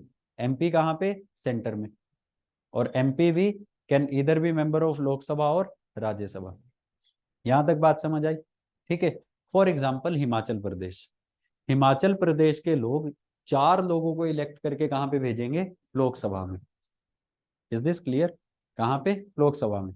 मतलब for the purpose of election to Lok Sabha, Himachal Pradesh is divided into 4 constituencies. सही है, गलत है? ठीक है। लेकिन जो हिमाचल प्रदेश का लेजिस्लेचर है, ठीक है, उसके पर्पस के लिए Himachal Pradesh is divided into 68 constituencies. ठीक है, Himachal Pradesh is divided into 68 constituencies. हर एक कॉन्स्टिट्युएंसी में people will vote. For example Sirmaur में ये कितनी कॉन्स्टिट्युएंसीज हैं? एक पोंटा साहिब है, एक शिलाई है, और नाहन है, और एक और होगी, चलो जो भी है, ठीक है। तो बेसिकली यहाँ पे भी क्या होता है, प्लीज लिसन यार, यहाँ पे भी क्या होता है, यहाँ पे भी हर एक कॉन्स्टिट्युएंसी में लोग वोट करते हैं। Number of people contest the election, जिसको सबसे ज्यादा वोट्स मिलती हैं he is declared as winner. Is this clear? और वो क्या बन जाता है? MLA, member of legislative assembly. Done. अब देखिए, अब राज्यसभा के 233 मेंबर्स को कौन चुनता है? राज्यसभा के 233 मेंबर्स को जो रिस्पेक्टिव MLAs होते हैं, respective MLAs of states, they elect the members of Rajya Sabha. For example हमारे कॉन्स्टिट्यूशन का एक शेड्यूल है जिसका नाम है शेड्यूल नंबर 4। ठीक है। शेड्यूल नंबर 4 में क्या लिखा हुआ है? इसमें लिखा हुआ है allocation of seats in Rajya Sabha. Allocation of seats in Rajya Sabha. Schedule 4 में स्टेट्स के नाम दे रखे हैं और सामने बता रखा है कि इस स्टेट से कितने लोग राज्यसभा में जाएंगे। Is this clear? शेड्यूल 4 में स्टेट्स के नाम दे रखे हैं और बता रखे हैं कि इस स्टेट से कितने लोग राज्यसभा में जाएंगे। तो इसमें हरियाणा भी है, हिमाचल प्रदेश भी है, पंजाब भी है। तो हिमाचल से कितने लोग जाएंगे राज्यसभा में? 3। हिमाचल से कितने लोग जाएंगे? 3। Is this clear? तो इन 3 लोगों को कौन इलेक्ट करेंगे? 68 MLAs of Himachal Pradesh. Is this clear? जिस स्टेट से जितने लोग राज्यसभा में जाएंगे, ये शेड्यूल 4 में लिखा हुआ है, ठीक है, और उतने मेंबर्स को इलेक्ट कौन करेंगे? उस स्टेट के MLA। फॉर एग्जांपल हरियाणा से 5 लोग राज्यसभा में जाते हैं, हरियाणा की असेंबली में कितने MLAs हैं? 90। मतलब वो 90 लोग कितने लोगों को इलेक्ट करते हैं? 5 लोगों को। Is this clear? यहां तक बात समझ आई? पक्का? नाउ अब क्या मैं बोल सकता हूं कि द मेंबर्स ऑफ राज्यसभा, जो इलेक्टेड मेंबर्स ऑफ राज्यसभा हैं, they are elected indirectly by people? Yes और no? Indirectly by people, yes और नो? यस। भाई लोगों ने किसको इलेक्ट किया? अपने MLAs को। MLAs ने किनको इलेक्ट किया? मेंबर्स ऑफ राज्यसभा को। मतलब इनडायरेक्टली इनको कौन इलेक्ट कर रहे हैं? लोग। Is this clear? यहां तक बात समझ आई? अरे सुन लो, लिख लेना भाई, सुन लो, बहुत कुछ है अभी इसमें। यहां तक बात समझ आई? ठीक है ना? अभी शुरुआत के लेक्चर्स में try to develop basic understanding. बहुत लंबी पॉलिटी है, 60 दिन चलेगी। ठीक है। नाउ नाउ तो सबसे पहला डिफरेंस, तो members of Lok Sabha are elected directly by people, but members of Rajya Sabha are elected indirectly by people and some members are nominated by president. यहाँ पे तो कोई नॉमिनेटेड नहीं है, यहाँ पे सारे इलेक्टेड है। यहाँ पे इलेक्टेड भी है और नॉमिनेटेड भी है, और जो इलेक्टेड है they are elected by MLAs of respective states. Is this clear? जिनको लोग इलेक्ट करते हैं वो कौन से सिस्टम से करते हैं यार? First past the post system. Is this clear? कौन से सिस्टम से? First past the post system. यहां पे बेसिकली कितनी वोट्स चाहिए जीतने के लिए? Maximum it can B 5%, 10%। Is this clear? Now Rajya Sabha का मेंबर बनने के लिए, राज्यसभा का मेंबर बनने के लिए you require a Kota of votes. यहाँ पे प्लूरैलिटी ऑफ वोट्स का प्रिंसिपल काम नहीं करता। यहाँ पे 68 MLAs हैं, यहाँ पे ये काम नहीं करेगा कि मान लो 10 लोग खड़े हो गए कि जिसके साथ ज्यादा MLAs है वो जीत गया। नहीं, यहाँ पे देयर इज अ फॉर्मूला, आगे बताऊंगा, अभी ज्यादा हो जाएगा। यहाँ पे देयर इज अ फॉर्मूला, उस फॉर्मूला के बेसिस पे एक कोटा निकलता है कि जिस भी बंदे को कम से कम इतनी वोट्स मिलेंगी या इससे ज्यादा वोट्स मिलेंगी वही राज्यसभा का मेंबर बनेगा। That quota can be 50% also, that quota can be 33% also, कि जिसको भी 33% से ज्यादा वोट्स मिलेंगी he will be elected as winner. Is this clear? बात समझ आई?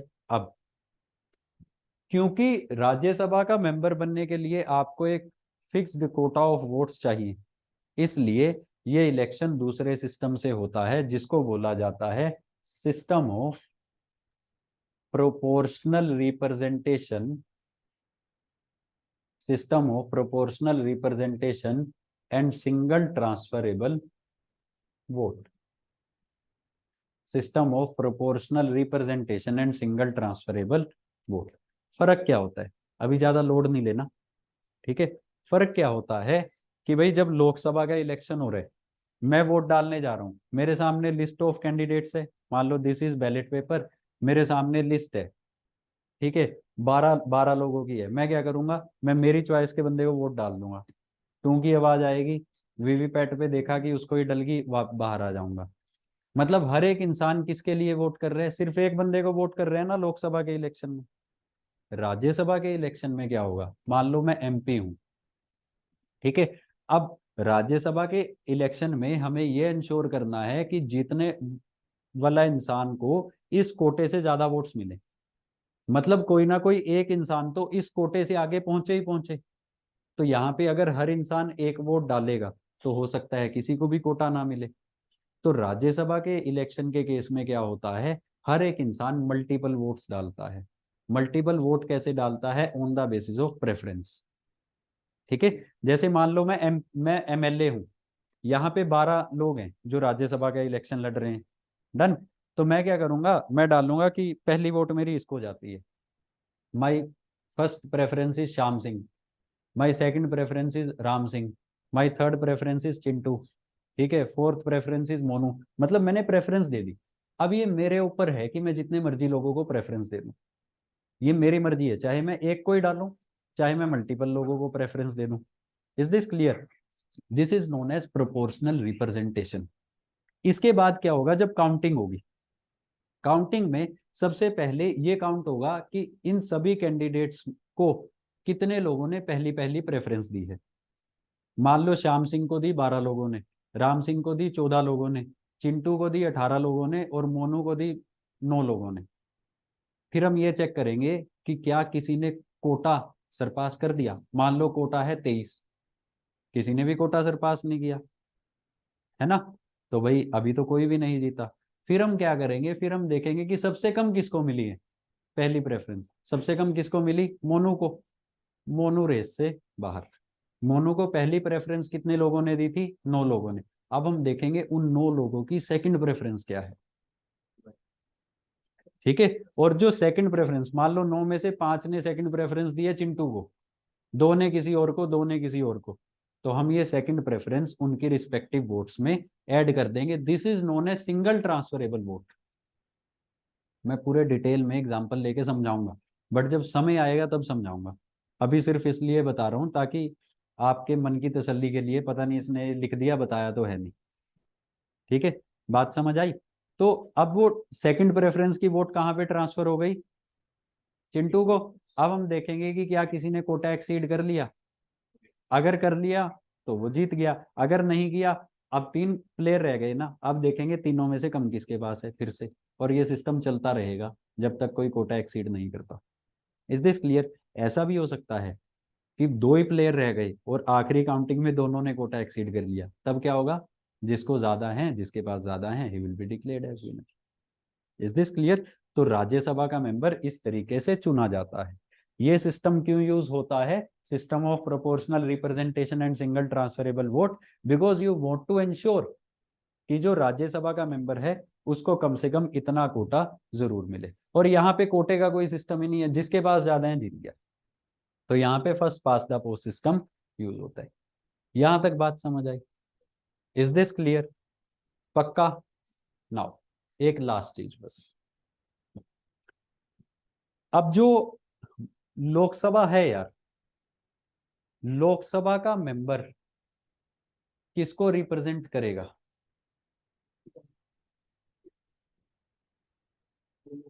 लोगों को।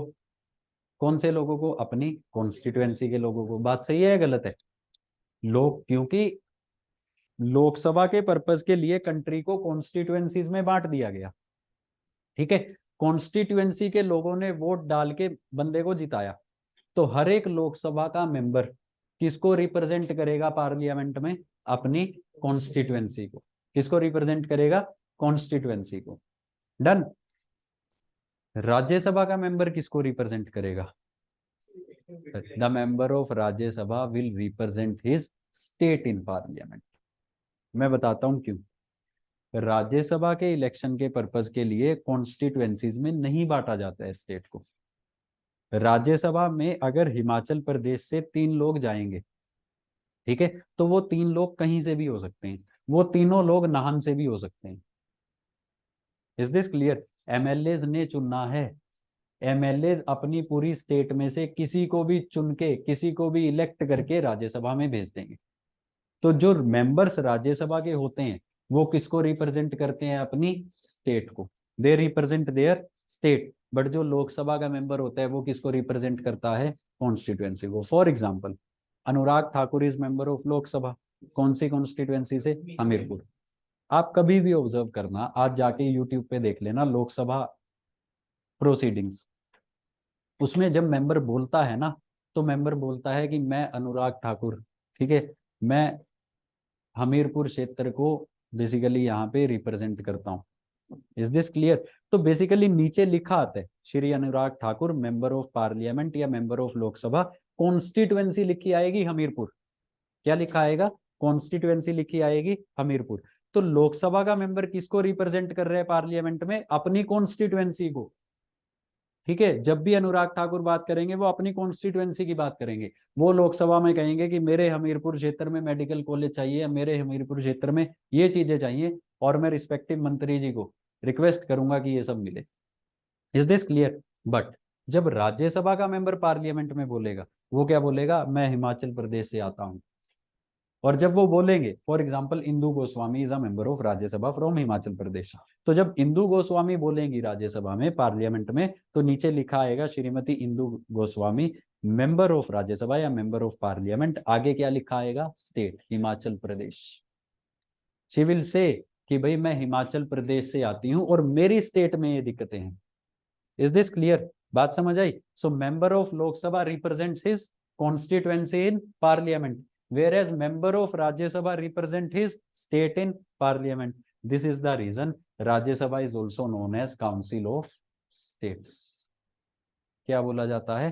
Council of States. And Lok Sabha is also known as House of People. House of People. Is this clear?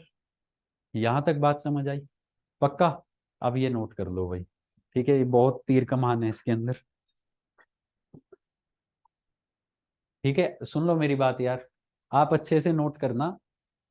ठीक है, मैंने समझाया है, हर एक पॉइंट लिखना। लेजिस्लेचर मैं बताता हूँ कैसे, पहले देख लो। लेजिस्लेचर डाल के पार्लियामेंट, दो houses, Rajya Sabha Lok Sabha, upper house lower house.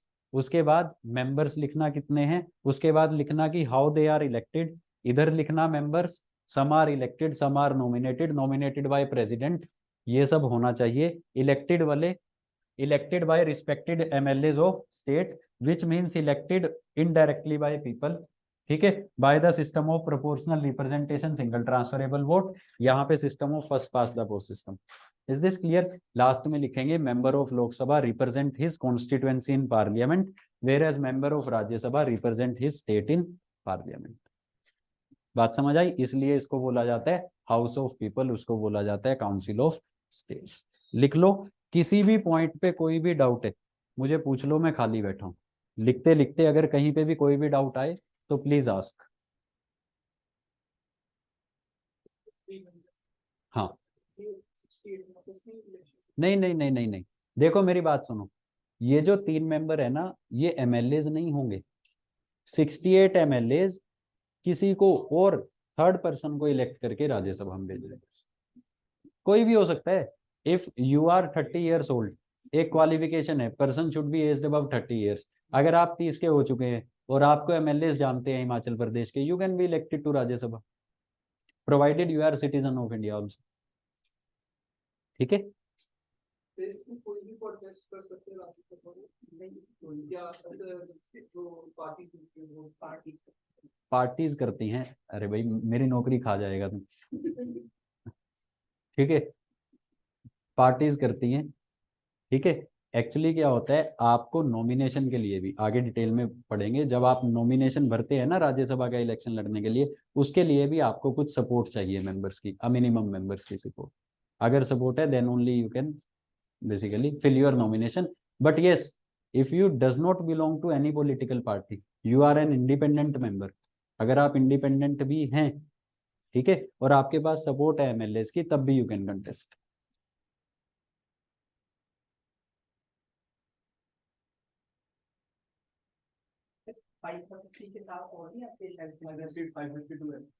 वो अभी छोड़ दो उन बातों को, मैं करंट स्ट्रेंथ की बात कर रहा हूँ। वो सैंक्शन स्ट्रेंथ है कॉन्स्टिट्यूशन में 550 है, 550 है। 2 एंग्लो इंडियन गए अब। ठीक है, बट छोड़ो, अभी बाद में करेंगे बात। कोई भी डाउट है तो प्लीज पूछो यार, कोई भी डाउट है तो प्लीज पूछिए, बिकॉज ये बेस तैयार होगा पॉलिटी का, आगे बहुत काम आएगा। If you have any doubt please ask.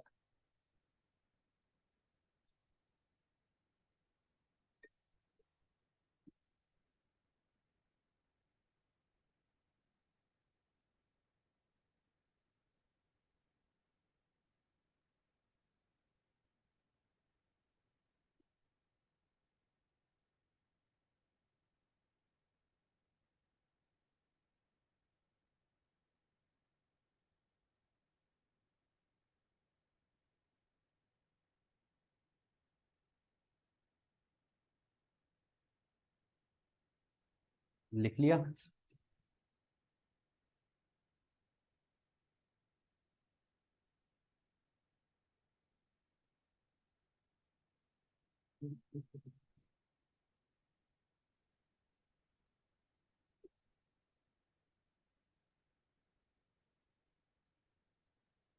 लिख लिया इतना, लिखो, नोट कर लो।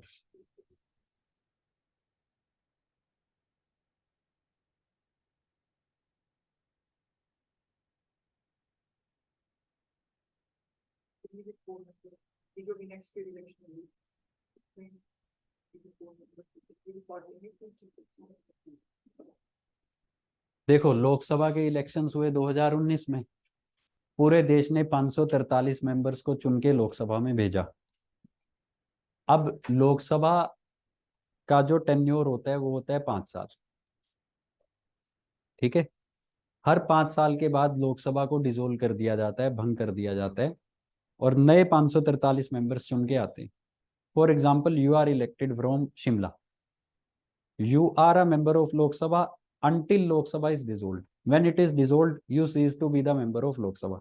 अब अगर आप दोबारा जाना चाहते हो, दोबारा इलेक्शन लड़ लो। री इलेक्शन कितनी भी बार हो सकती। ठीक है।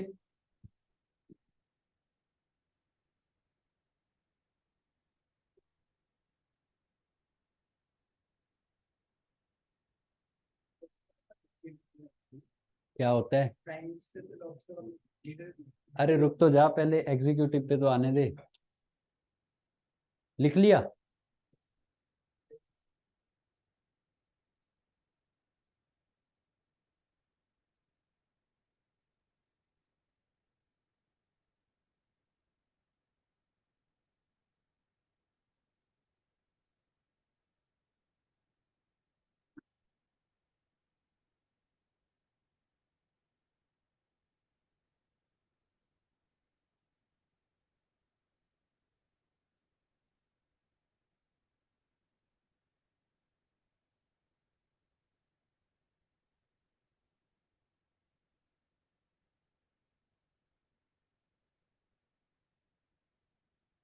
क्या देख रहा था इसमें? मैसेज आया कोई?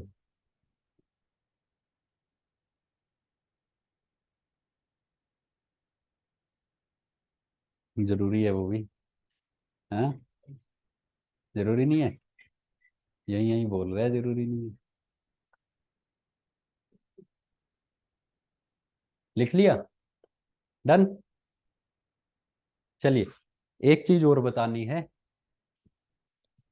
यूनियन लेजिस्लेचर को क्या बोलते हैं? क्या बोलते हैं? पार्लियामेंट। क्या बोलते हैं? इसमें कितने हाउसेज हैं? जहां पे भी लेजिस्लेचर में 2 हाउसेज होते हैं, उसको बोलते हैं bicameral legislature. Bicameral. Bi means two, cameral means houses. तो हमारा सेंट्रल, ओ भाई क्या कर रहा है? फोटो।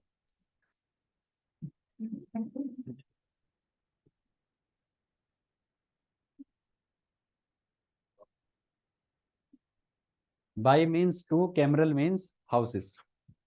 ठीक है। तो बेसिकली सेंट्रल लेजिस्लेचर कैसे? Bicameral. ठीक है, कैसा है? Bicameral. Is this clear? पक्का? चलिए, अब आते हैं एग्जीक्यूटिव पे।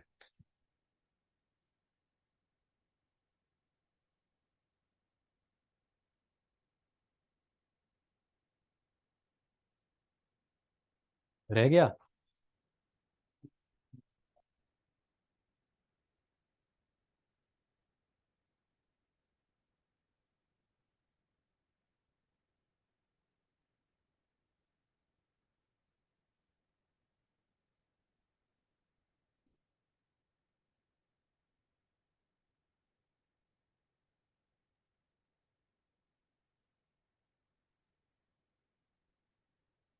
नाउ,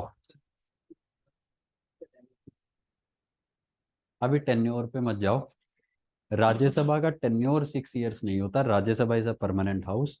मेंबर्स की टर्म 6 साल होती है। ये मत जाओ अभी। ठीक है, आगे पढ़ेंगे। अभी बेसिक समझो। Now, now let us come to executive.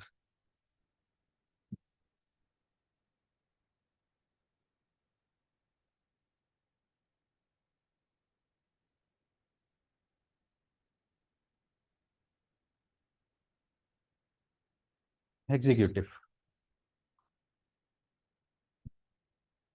Legislature देख लिया यार, लोकसभा एंड राज्यसभा, ठीक है, देख लिया हाउ मेंबर्स आर इलेक्टेड, ठीक है, on which principle members are elected. लोग डायरेक्टली कौन से मेंबर्स को इलेक्ट करते हैं? इनडायरेक्टली नॉमिनेटेड कहाँ पे हैं?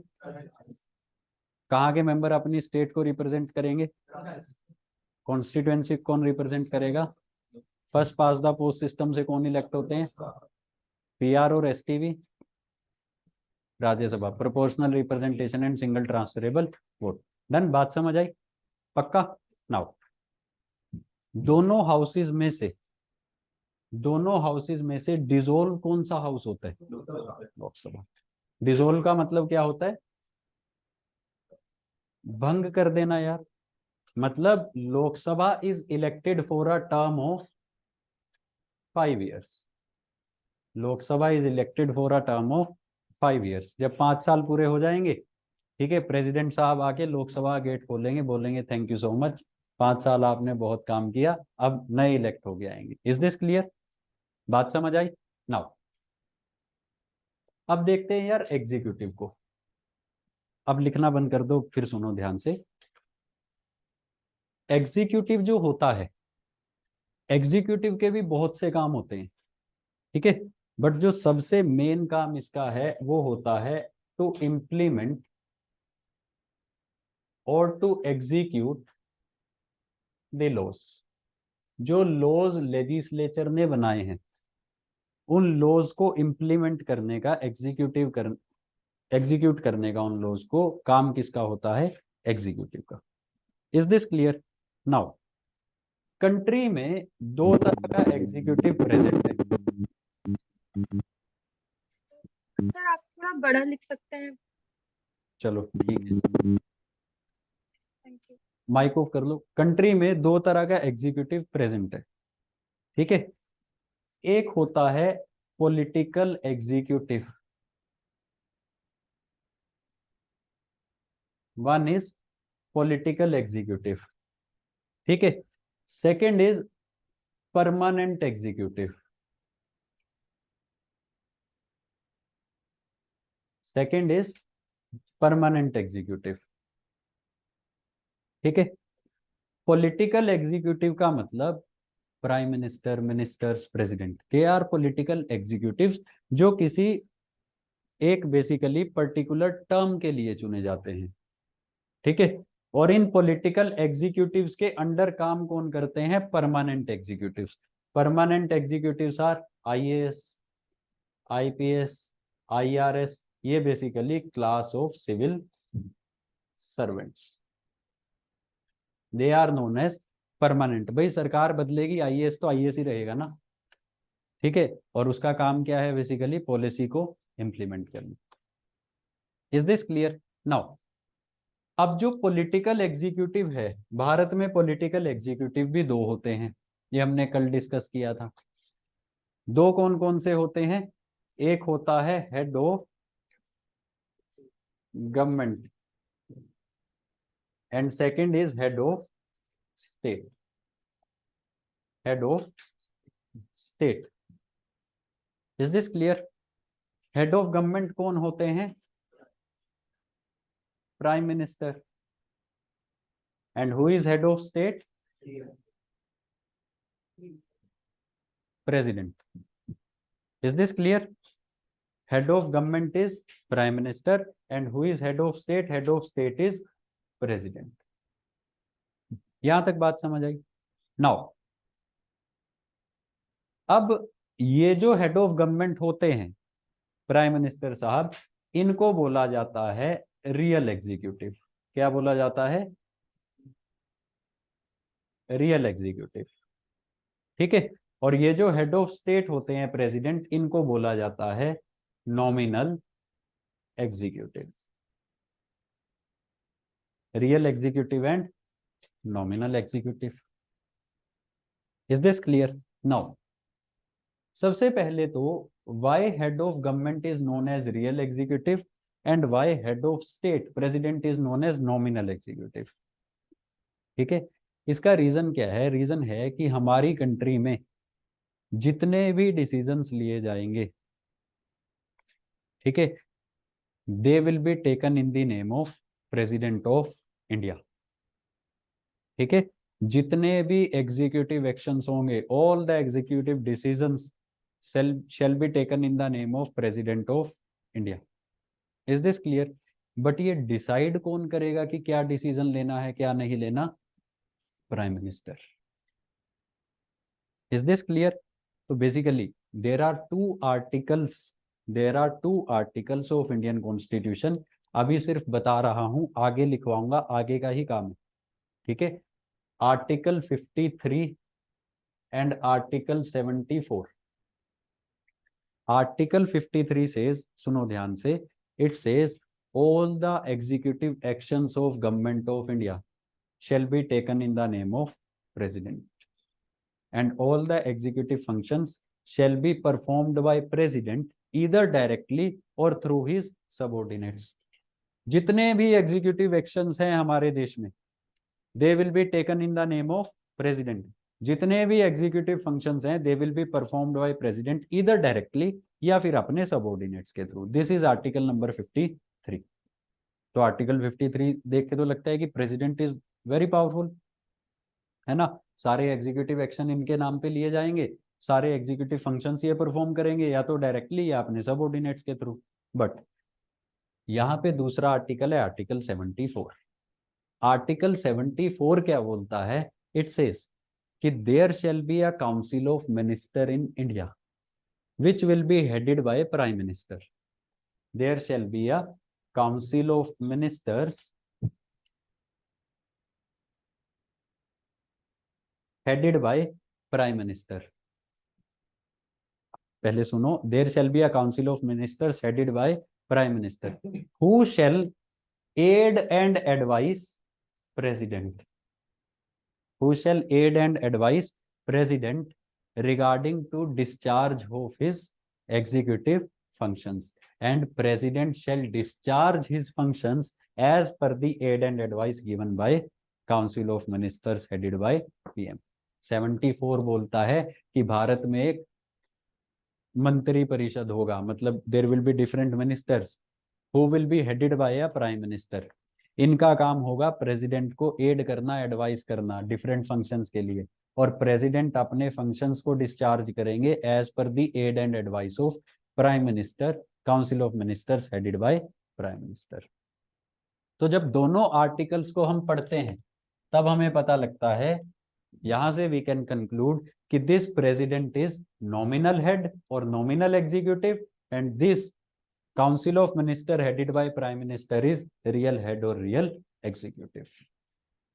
Is this clear? बात समझ आई? पक्का? कोई दिक्कत तो नहीं है इसमें? नाउ अब ये जो होता है यार, इधर प्राइम मिनिस्टर और काउंसिल ऑफ मिनिस्टर, इसको बोल दिया जाता है गवर्नमेंट ऑफ इंडिया। इनको क्या बोला जाता है? Government of India. देखो वैसे गवर्नमेंट के देयर आर 3 ऑर्गन्स, पर लेमन लैंग्वेज में सरकार किसको बोला जाता है? Prime minister and council of ministers. तो हमने देखना है कि how prime minister and council of ministers are elected और अपॉइंटेड और नॉमिनेटेड। इज दिस क्लियर कि ये लोग कैसे बनते हैं भाई? ये लोग कैसे बनते हैं? ठीक है, यहां तक पक्का, कोई दिक्कत नहीं है? अब देखो बहुत इजी है। ये जो प्राइम मिनिस्टर बनता है ना देश का यार, ये प्राइम मिनिस्टर कैसे बनता है? This prime minister is appointed by president. Appointed by president. Prime minister को कौन अपॉइंट करते हैं? प्रेसिडेंट। अब प्रेसिडेंट किस बेसिस पे अपॉइंट करेंगे? On the basis of majority in Lok Sabha. On the basis of majority in Lok Sabha. देखो होता क्या है, देश में हर 5 साल के बाद लोकसभा के इलेक्शंस होते हैं। ठीक है, अब लोकसभा में कितने मेंबर्स चुने जाते हैं बताओ? 543। मेजोरिटी का मतलब क्या होता है? More than half. More than half. तो 543 का मोर देन 50% कितना हुआ? 272। Is this clear? तो बेसिकली प्रेसिडेंट साहब किसको प्रधानमंत्री अपॉइंट करेंगे? जिसके पास लोकसभा में कम से कम 272 या इससे ज्यादा मेंबर्स की सपोर्ट होगी। Is this clear? यहां तक बात समझ आई? पक्का? नाउ देखो यार, लोकसभा में जब इलेक्शंस होंगे तो अलग अलग पॉलिटिकल पार्टीज कंटेस्ट करेंगी, अलग अलग पॉलिटिकल पार्टीज कंटेस्ट करेंगी ना। For example there are 4 political parties A B C D। Election के बाद ए पॉलिटिकल पार्टी के कितने मेंबर्स जीतते हैं? 300, बी के 150, सी के 50 एंड डी के 43। Is this clear? तो जब इलेक्शन खत्म होंगे तो प्रेसिडेंट साहब देखेंगे कि किस पॉलिटिकल पार्टी के सबसे ज्यादा मेंबर्स जीते। यहाँ पे किसके जीते हैं? ए। उसके बाद प्रेसिडेंट साहब इस पॉलिटिकल पार्टी के लीडर को बुलाएंगे और इस पॉलिटिकल पार्टी के लीडर से कहेंगे कि देखिए, for example he is leader of political party, he is leader of this political party, I am president, I will call him कि भाई your party has got 300 seats in Lok Sabha. ठीक है, अब बताओ किसको प्राइम मिनिस्टर अपॉइंट करूं मैं? Now he will recommend the president कि भाई लोकसभा वी हैव डिसाइडेड कि आप इस बंदे को पीएम बना दो। Is this clear? यहां तक बात समझ आई? नाउ अब पीएम चुना जाएगा on the basis of majority in Lok Sabha, but PM can be member of any house. जरूरी नहीं है कि वो लोकसभा का ही मेंबर होगा, he can be member of Rajya Sabha also. For example this is Lok Sabha, this is Rajya Sabha, I am president. इनकी पॉलिटिकल पार्टीज को 300 seats मिली, मैंने इनसे कहा कि किसको पीएम बनाऊं। ये अपना नाम भी ले सकते हैं, अपनी पॉलिटिकल पार्टी के किसी और बंदे का भी नाम ले सकते हैं लोकसभा से, या फिर ये कह सकते हैं कि राज्यसभा के इस पर्टिकुलर मेंबर को पीएम बना दो जी। Is this clear? यहाँ पे एक चीज और है, ये किसी ऐसे इंसान का भी नाम ले सकते हैं who is neither member of Lok Sabha nor the member of Rajya Sabha. ठीक है, for example he is not the member of Lok Sabha और राज्यसभा, तो इसका भी नाम ले सकते हैं कि इसको भी आप प्राइम मिनिस्टर अपॉइंट कर दो। बट इस केस में there is a condition. Condition ये है कि मैं इसको पीएम तो बना दूंगा, बट 6 महीने के अंदर अंदर इसको या तो लोकसभा का मेंबर बनना पड़ेगा या राज्यसभा का मेंबर बनना पड़ेगा। बात समझ आई? पर हम अभी सिंप्लीफाई रखते हैं। ठीक है, इन्होंने कहा कि appoint her as the prime minister of India. Lok Sabha, ये राज्यसभा से भी कह सकते हैं, लोकसभा से भी, इन्होंने इनका नाम लिया। Is this clear? I will appoint her as the member of as prime minister of India. Now she became prime minister of India. तो भारत को अपना पीएम मिल गया। किस बेसिस पे मिला? Majority in Lok Sabha. मेंबर कहाँ का हो सकता है? लोकसभा का भी, राज्यसभा का भी। अपॉइंट किसने किया? प्रेसिडेंट ने। Is this clear? पक्का? Now she is appointed as prime minister. अब मैं इनके पास जाऊंगा, अब मैं इनसे कहूंगा कि आप मुझे बताइए कि आपको अपने मंत्रिमंडल में कौन कौन चाहिए, आपको कौन कौन से मिनिस्टर्स चाहिए। Is this clear? Now she will recommend me, she will recommend to me, मैं प्रेसिडेंट हूं ना, अब ये मुझे बताएंगी कि इस इंसान को मेरा मिनिस्टर बना दो। Is this clear? For example she says कि ये लोकसभा के इन तीनों को मिनिस्टर बना दो और इन दोनों को मिनिस्टर बना दो। इन्होंने मुझे 5 नाम भेजे, मैं इन 5 को बुलाऊंगा और मैं इनको शपथ दिलाऊंगा मिनिस्ट्री की। Is this clear? पक्का? ना, मेरा काम यहाँ पे खत्म, मेरा काम यहाँ पे खत्म। मैंने प्राइम मिनिस्टर साहब को अपॉइंट कर दिया on the basis of majority in Lok Sabha, और मैंने प्राइम मिनिस्टर साहब के कहने पे मिनिस्टर्स को अपॉइंट कर दिया। Is this clear? नाउ सरकार के बहुत सारे डिपार्टमेंट्स हैं, बहुत सारी मिनिस्ट्रीज हैं, इनको बोला जाता है पोर्टफोलियो। क्या बोला जाता है? पोर्टफोलियो। पोर्टफोलियो जैसे कि पोर्टफोलियो हो गया होम अफेयर्स का, ठीक है, एजुकेशन का, हेल्थ का, स्किल डेवलपमेंट का, यूथ एम्पावरमेंट का। Is this clear? Now she as a prime minister will decide कि मुझे कौन कौन से पोर्टफोलियो अपने पास रखने हैं और कौन कौन से पोर्टफोलियो इन 5 लोगों को देने हैं। Is this clear? पोर्टफोलियो कौन देगा? पीएम। मतलब शी में से कि चलो तुम होम मिनिस्ट्री ले लो भाई, शी मे से चलो आप फाइनेंस मिनिस्ट्री ले लो, शी मे से तुम एजुकेशन मिनिस्ट्री ले लो, तुम हेल्थ मिनिस्ट्री ले लो, तुम डिफेंस मिनिस्ट्री ले लो। Is this clear? तो basically I as president of India, I will appoint PM on the basis of majority in Lok Sabha, and on the recommendation of that PM, after I have appointed PM, then on his or her recommendation I will appoint other ministers. यहां तक बात समझ आई? Is this clear? और फिर उन ministers को portfolios कौन बांटेगा? Prime minister. पक्का क्लियर है? तो now these council of ministers appointed by president on advice of, बताओ, पीएम। ठीक है, और फिर इनको पोर्टफोलियोज कौन देगा? Portfolios will be given by PM ही लिखा है, portfolios will be given by PM. Is this clear? Once upon a time in Mumbai देखी है तुमने? हैं? देखी नहीं? देखना जाके।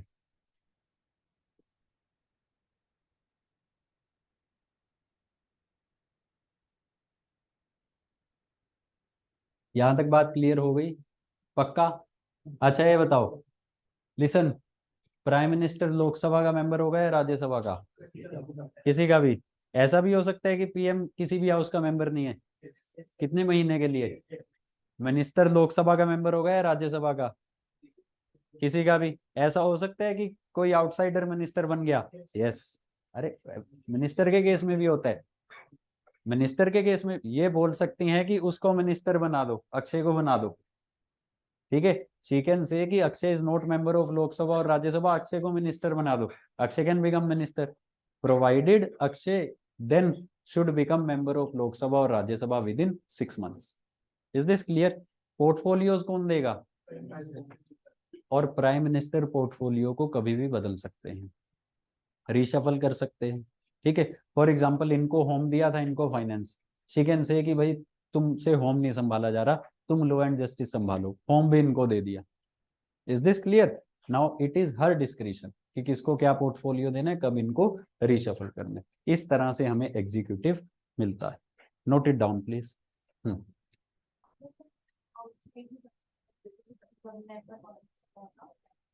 इलेक्शन हो गया है तो सर पॉसिबल नहीं होगा कि वो लोकसभा से मतलब आउटसाइड किसी को उठाना उसके लोकसभा का मेंबर बना दे। पता क्या होता है इस केस में? पता क्या होता है? जैसे लोकसभा के 543 मेंबर्स बने, सरकार का पॉलिटिकल पार्टी का कोई बड़ा इन्फ्लुएंशियल लीडर मान लो हार गया, अब उसको सरकार का हिस्सा जरूर बनाना है, तो उसको मंत्री बनाया जाता है। ठीक है, फिर अब राज्यसभा के जो इलेक्शंस है ना, वो हर 2 साल के बाद होते हैं, ये हमने अभी डिस्कस नहीं की चीज। तो या तो अब वो 6 महीने के लिए बन गया, या तो वेट किया जाएगा कि 2 साल के अंदर अंदर राज्यसभा के इलेक्शन आए, उसको एडजस्ट करें, 6 महीने के अंदर अंदर, सॉरी। अगर वो नहीं आ रहे, इस केस में बहुत बार ऐसा होता है कि किसी मेंबर से रिजाइन करा दिया जाता है। फॉर एग्जाम्पल इनको बोल देंगे कि तुम रिजाइन कर दो, तुम्हें कुछ और दे देंगे सरकार में, एक सीट वेकेंट कराई, वहां से फिर उसको फिर से इलेक्शन लड़वाया जाएगा लोकसभा का। ठीक है, और वो अब की बार क्योंकि सरकार आपकी है, पूरा एडमिनिस्ट्रेशन आपको सपोर्ट कर रहा है, अगर आप जीत गए तो आप मेंबर बन गए। तो ये 2 केसेस होते हैं। चलिए नाउ लिख लो यार प्लीज, कोई डाउट है तो पूछो, लिख लो इसको।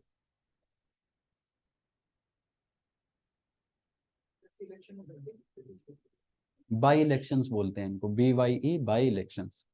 वैसे भी प्रोविजन है, डेथ भी तो हो सकती है किसी मेंबर की लोकसभा की, कोई रिजाइन भी तो दे सकता है, देयर इज अ प्रोविजन। अगर कोई सीट वेकेंट होती है तो 6 महीने के अंदर अंदर इलेक्शंस करवाने होते हैं। जैसे अभी राहुल गांधी की भारत जोड़ो यात्रा चल रही थी, तब जो जलंधर से मेंबर थे लोकसभा के, ही एक्सपायर्ड ड्यूरिंग दैट भारत जोड़ो यात्रा, तो 6 महीने के अंदर अंदर इलेक्शंस कराए जलंधर में दोबारा।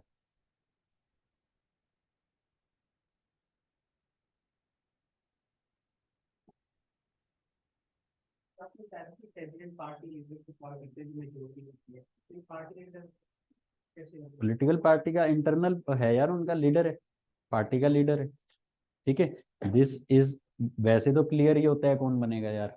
अब कांग्रेस चुनाव लड़ रही है तो क्लियर ही है कि राहुल गांधी को, अगर मेजोरिटी आई तो president will call Rahul Gandhi. अगर बीजेपी है तो क्लियर ही है, president will call Modi ji. तो पहले ही ये चीजें पहले ही होती हैं वैसे।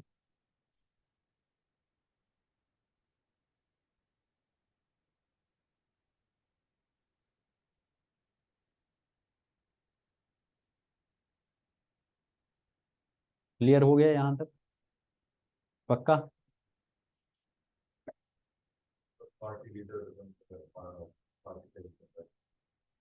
It can be party president if face of prime minister is not in public, ठीक है, then it can be party president.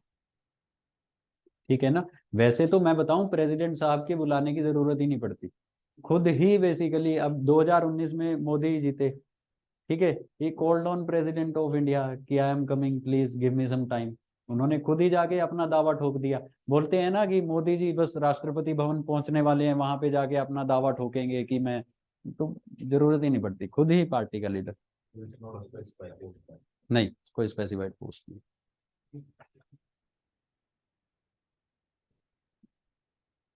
Clear है, पक्का?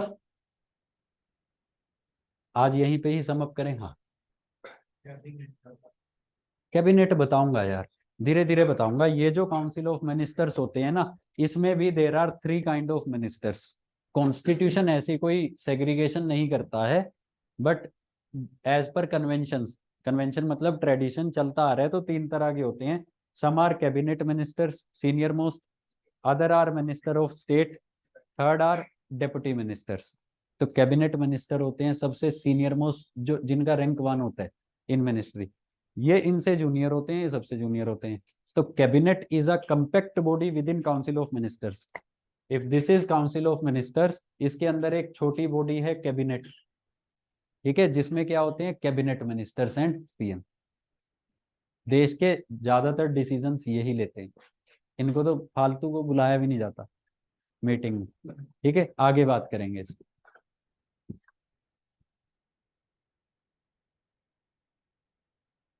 क्लियर है इतना, पक्का?